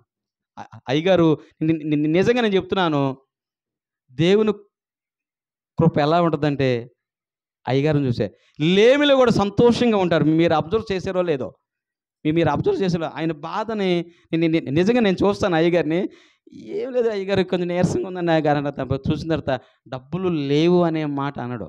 అయ్యా కొంచెం ఇబ్బంది తర్వాత వస్తాలేగా అంటారు. కానీ ఎప్పుడు ఆయన కళ్ళలో బాధ నేను చూడలా. నిజంగా నాకు ఆయన నాకు నాకు మాస్టారు. మొట్టమొదటిగా చెప్పాలంటే నాకు మాస్టారు. రెండోదిగా చెప్పాలంటే నాకు పేషెంట్ కూడా. ఇక్కడే నేను డాక్టర్ ఆయనకి, ఆయనకి నేను మాస్టర్ని, మెడికల్లోకి వచ్చేవరకు నేను మాస్టర్ని. అవునంటారు కాదంటారా? కానీ ఎటువంటి శ్రమలో కూడా ఎటువంటి ఇవాళ నేను చూస్తున్నాను, ఈ సేవకులు పడేటువంటి బాధలు చూస్తున్నాను, చిన్న చిన్న సేవకులు పడే బాధలు చూస్తున్నాను. కానీ ఎప్పుడు నేను ఆయన ముఖంలో చిరునవ్వే తప్ప విచారం నేను చూడలేదు ఇప్పుడు వరకు. మీరేమని అనుకోండి, మరి మీకే తెలియాలి మీ అయ్యగారి గురించి. అదే ఇక్కడ అంటాడు నెహెమ్యా గ్రంథంలో అంటాడు, ఆయనను ప్రతిష్ఠించాలంట. ఎలా ప్రతిష్ఠించాలి? వాళ్ళని పుష్కలంగా ఉంచాలి. మనం పండినటువంటి పంటలో కూడా, మనం చేసినటువంటి శ్రమలో కూడా 10వ భాగం కంపల్సరీగా ఇచ్చేయాలంట. వాళ్ళు ఎవరు నాకు నిజంగా నేను చెప్తున్నాను. నేను అనుకున్నా మనకి ఈ సంవత్సరం మినుములు కొనకుండా వస్తాను. నేను సంవత్సరం ఒక 50 కేజీలు తీసుకుంటా. 25 నుంచి 50 కేజీలు అవజేసేస్తారు ఇంట్లో.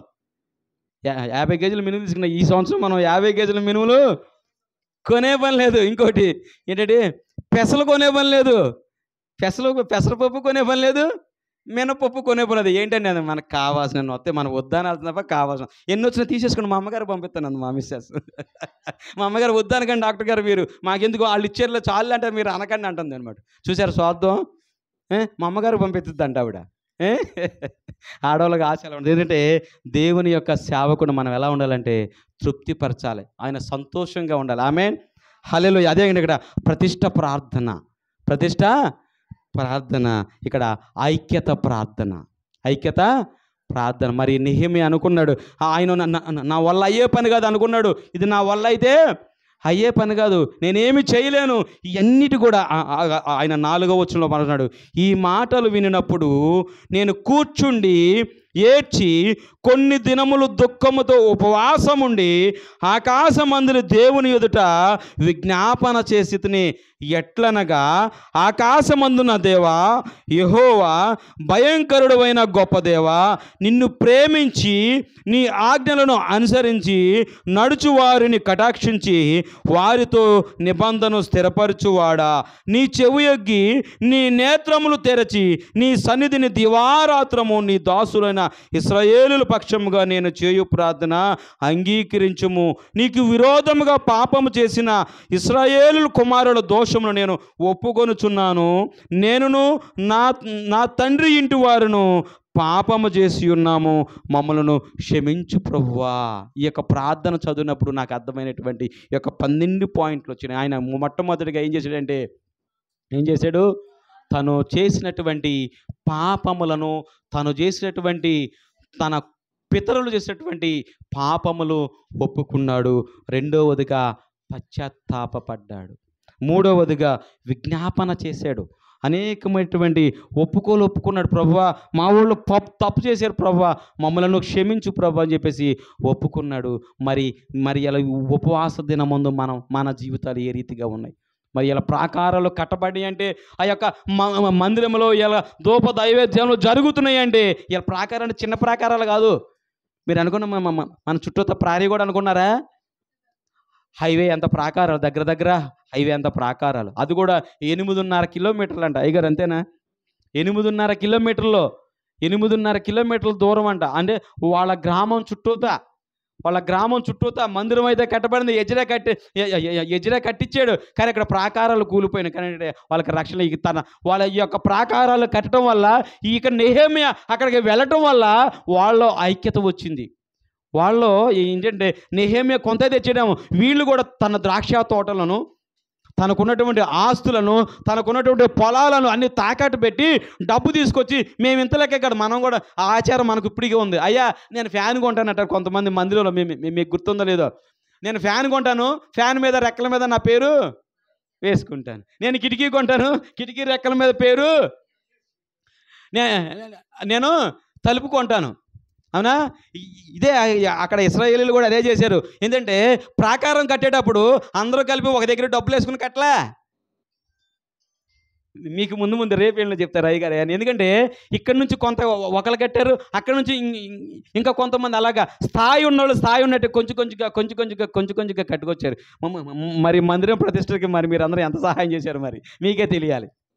అయ్యగారు ఒక్కలే చేశారా, మహిళ మన డబ్బులతో చేశారా అంటే మీకే తెలియాలి, మీ అయ్యగారికే తెలియాలి. ప్రతి విషయంలో కూడా వాళ్ళలో ఐక్యత రావాలి.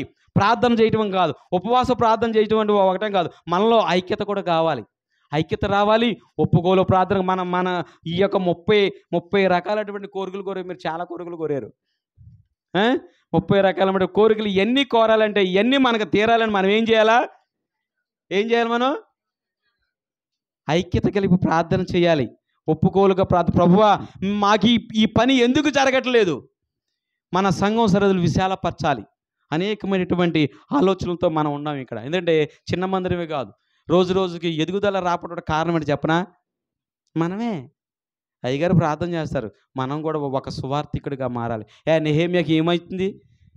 నెహెమ్యాకి భోజనం లేదా, ధనం లేదా, డబ్బు లేదా, తన జీవితం హ్యాపీగా సాగిపోతుంది కదా. అంటే మనం మారిపోయాం కదా, మనం మందిరానికి వెళ్తే సరిపోతుందని కదా. మన పక్కింటి వాళ్ళ గురించి కూడా మనకి ఆలోచన ఉండాలి. మన సంఘాన్ని నేను ఒక పెద్ద అయిన నాకు పెద్ద ఫాస్ట్ గారు ఒక ఆయన ఉన్నారు. ఆయన అరే మీరే వెళ్ళి సువార్త చేయాలరా అనేవాడు. మీరు ఇంట్లో కూర్చుంటారా అనేవాడు. మీరు ఇంట్లో కూర్చుంటే మేము వెళ్ళి సువార్త చేయాలి, వాళ్ళ బతులాడు తీసుకురావాలా అని నేను అనేవాడిని. రక్షణ పొందక ముందు పొందినటువంటి కొత్తలు. కానీ వాళ్ళు చెప్తున్నాను, ప్రతి ఒక్కళ్ళ మీద ఆ యొక్క యుద్ధ సైనికుడు ఏ రీతిగా అయితే తర్పిది ఏ రీతిగా అయితే రెడీగా ఉంటాడో, మనం కూడా ప్రార్థన ఇంట్లో కూర్చొని ప్రార్థన ఏదో నేనును నా ఇంటి వారును యెహోవాను సేవిద్దంటే కుదరదు. ఆ భారం ప్రతి ఒక్కళ్ళ మీద ఉంది. ప్రతి ఒక్కళ్ళ మీద, మన ఇంటి ఎదురుగా ఉన్న వాళ్ళతో, మన ఇంటి పక్కన ఉన్న మన సాక్ష్యం చెప్పండి. మన గురించి ఎక్కువగా ఎవరికి తెలుసు చెప్పండి? మన గురించి ఎవరికి తెలుస్తుంది ఎక్కువగా? మా ఆయనకి తెలుస్తుందండి, మా ఆవిడకి తెలుస్తుందండి, మా నాన్నకు తెలుస్తుందండి, మా అయ్య. నో, మన గురించి ఎక్కువగా మనకే తెలుస్తుంది. ముందు దేవునికి తెలుస్తుంది, తర్వాత మనం ఎటువంటి మూర్ఖులమో ఎటువంటి కర్కశకులమో ముందు ఇట్టించి వెనకాలేమంటాం? అయ్యగారు వచ్చేళ్ళారు ఇప్పుడే అంటాం. అదేనా అయ్యగారు అనాసన రాంగ్ టైంలో వచ్చాడు అయ్యగారు అంటాం మనం అనా. కానీ మనసులో ఏదో ఉంటుంది తేడా. కానీ అది కాదు, మన గురించి మన జీవితమే, మన ఆలోచనే, మన బాప్తిస్మం పొందినటువంటి మనమే ఒక సాక్షిగా నిలబడాలి. ఆమేన్. మనమే ఒక యోధుడిగా నిలబడాలి. మనమే ఒక నెహెమ్యాగా నిలబడాలి ఇవాళ. ఆమేన్. అయ్యగారు అందుకే పెట్టుకున్నారు, నెహెమ్యా గ్రంథం పెట్టుకున్నారు. ఎందుకంటే మనం ప్రతి ఒక్కరు కూడా ఒక నెహెమ్యాలాగా కష్టపడాలి. ప్రతి ఒక్కరు కూడా ఒక నెహెమ్యాలాగా కష్టపడండి. ఏం కష్టపడతారు? ఆయన ఆల్రెడీ మందిని కట్టేసుకున్నారు. అయ్యగారు శుభ్రంగా కట్టుకున్నారు. దీన్ని పడేసి కట్టాలా, అది మీరు చేయాల్సిన. ఆమేన్ అనండి. దీన్ని పడి నేను అన్నాను, అయ్యా ఇక్కడ కాదు అక్కడ కట్టాలి మందిరం అన్నాను. అసలు మందిరం రోడ్డు మీద కట్టాలి అయ్యా అన్న. నేను ఇక్కడ కాదు కట్టాల్సిన మందిరం, ఇక్కడ కాదు చేయాల్సిన మందిరం, అన్యుల మధ్యలో కట్టాలా. అన్యుల మధ్యలో కాదు, ప్రతి ఒక్కరు రావాలి మందిరానికి. సువార్త ప్రకటన కావాలి. ఇంకోటి ఇదే మందిరం పెద్దది కావాలి అని నేను ప్రార్థన చేశాను. ఫస్ట్ రోజు ఇది ఎంత బాగు చేసి వచ్చిన రోజు నేను అన్నా, అయ్యా డబ్బులన్నీ వేస్ట్ చేసి ఇక్కడే కట్టేసా, ఇక్కడ కాదే కట్టాల్సింది, అక్కడ కట్టాల్సింది మందిరం అన్నా నేను. ఆమేన్. నేను అనుకున్నాను, ఇక్కడ మూల కాదు, నడి రోడ్డు మీద కట్టాలి మందిరం. ఆమేన్. మరి ఉపవాస దినాలు అయిన తర్వాత మరి మీరు ఏం చేస్తారో తెలియదు. స్థలం అటు కొనాలా. ఎన్ని సెంట్లు కొంటారు? సెంటు కొంటారా? 2 సెంట్లు కొంటారా? కొనాలా. 10 సెంట్లు కొనాలా. పక్కన కాలనీ ఉంది. నేను ఇదంతా చూసే వచ్చి ఆ రోడ్డు అంతా చూసి, అబ్బో చాలా ఉంది కదా, మారాల్సింది చాలామంది ఉన్నారు, మార్చాల్సింది. అయ్యా మీరు ఇంకా ఇక్కడే లోపల ఉంటారండి, బయటికి రండి అయ్యా అంట నేను అయ్యగారిని బయటికి రండి అయ్యా, లోపల చాలా ఉందయ్యా అంట నేను. కానీ ఆయన రావాలంటే మీరు కూడా సహకారులుగా ఉండాలి.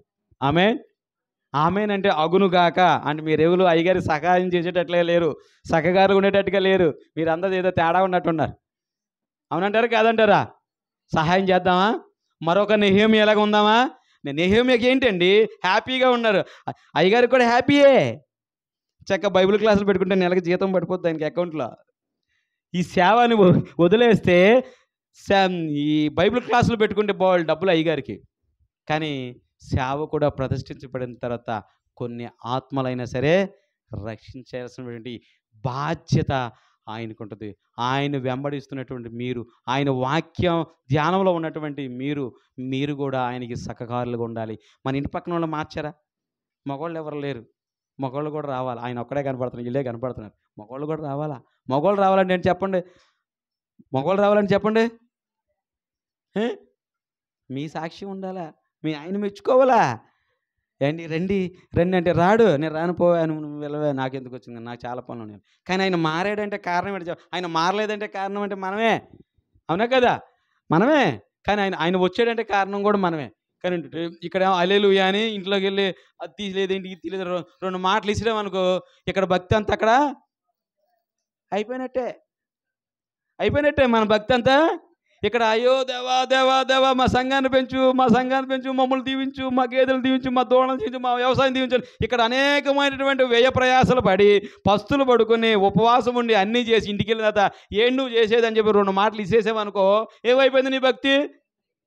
అయిపోయిందా? మరి మా ఇంట్లో మగవాళ్ళు రావట్లేదంటే కారణం ఏంటి చెప్పండి? మనమే కారణం. కానీ అలా ఉండకూడదు. నెహెమ్యాలాగా పట్టుదల కలిగి బాధ్యత కలిగి మనం ప్రార్థన చేయాలి. అయ్యా ఏంటి మన జీవితాలు ఏంటి, ఉపవాసం పెట్టుకున్న కారణాలు ఏంటి, ఇటువంటి ఆజ్ఞలు ఇటువంటి బాధల్లో మేము ఉన్నాం తండ్రి అని చెప్పేసి మనం ప్రార్థన చేద్దాం. తలలో ఉంచుకున్నట్టయితే చిన్న ప్రార్థన చేసుకుందాం. హల్లెలూయా. ప్రతి ఒక్కళ్ళు తలలో ఉంచుకున్నట్టయితే చిన్న ప్రార్థన చేద్దాం. అవును ప్రభువా, స్తోత్రం ప్రభువా, మా ప్రార్థన అంగీకరించవద్దండి నాయన. నెహెమ్యాకి ఏం తక్కువైంది ప్రభువా? మీకోసం స్థిరపడ్డాడు తండ్రి, మీకోసం బలపడ్డాడు తండ్రి, మీకోసం మనిషిగా నిలబడ్డాడు తండ్రి నాయన. అటువంటి ధైర్యాన్ని, అటువంటి శక్తిని, అటువంటి ఓర్పును, అటువంటి నిబద్ధతను మా ప్రభువా మాకు దయచేయమని ప్రార్థన చేద్దాం. ప్రతి ఒక్కళ్ళు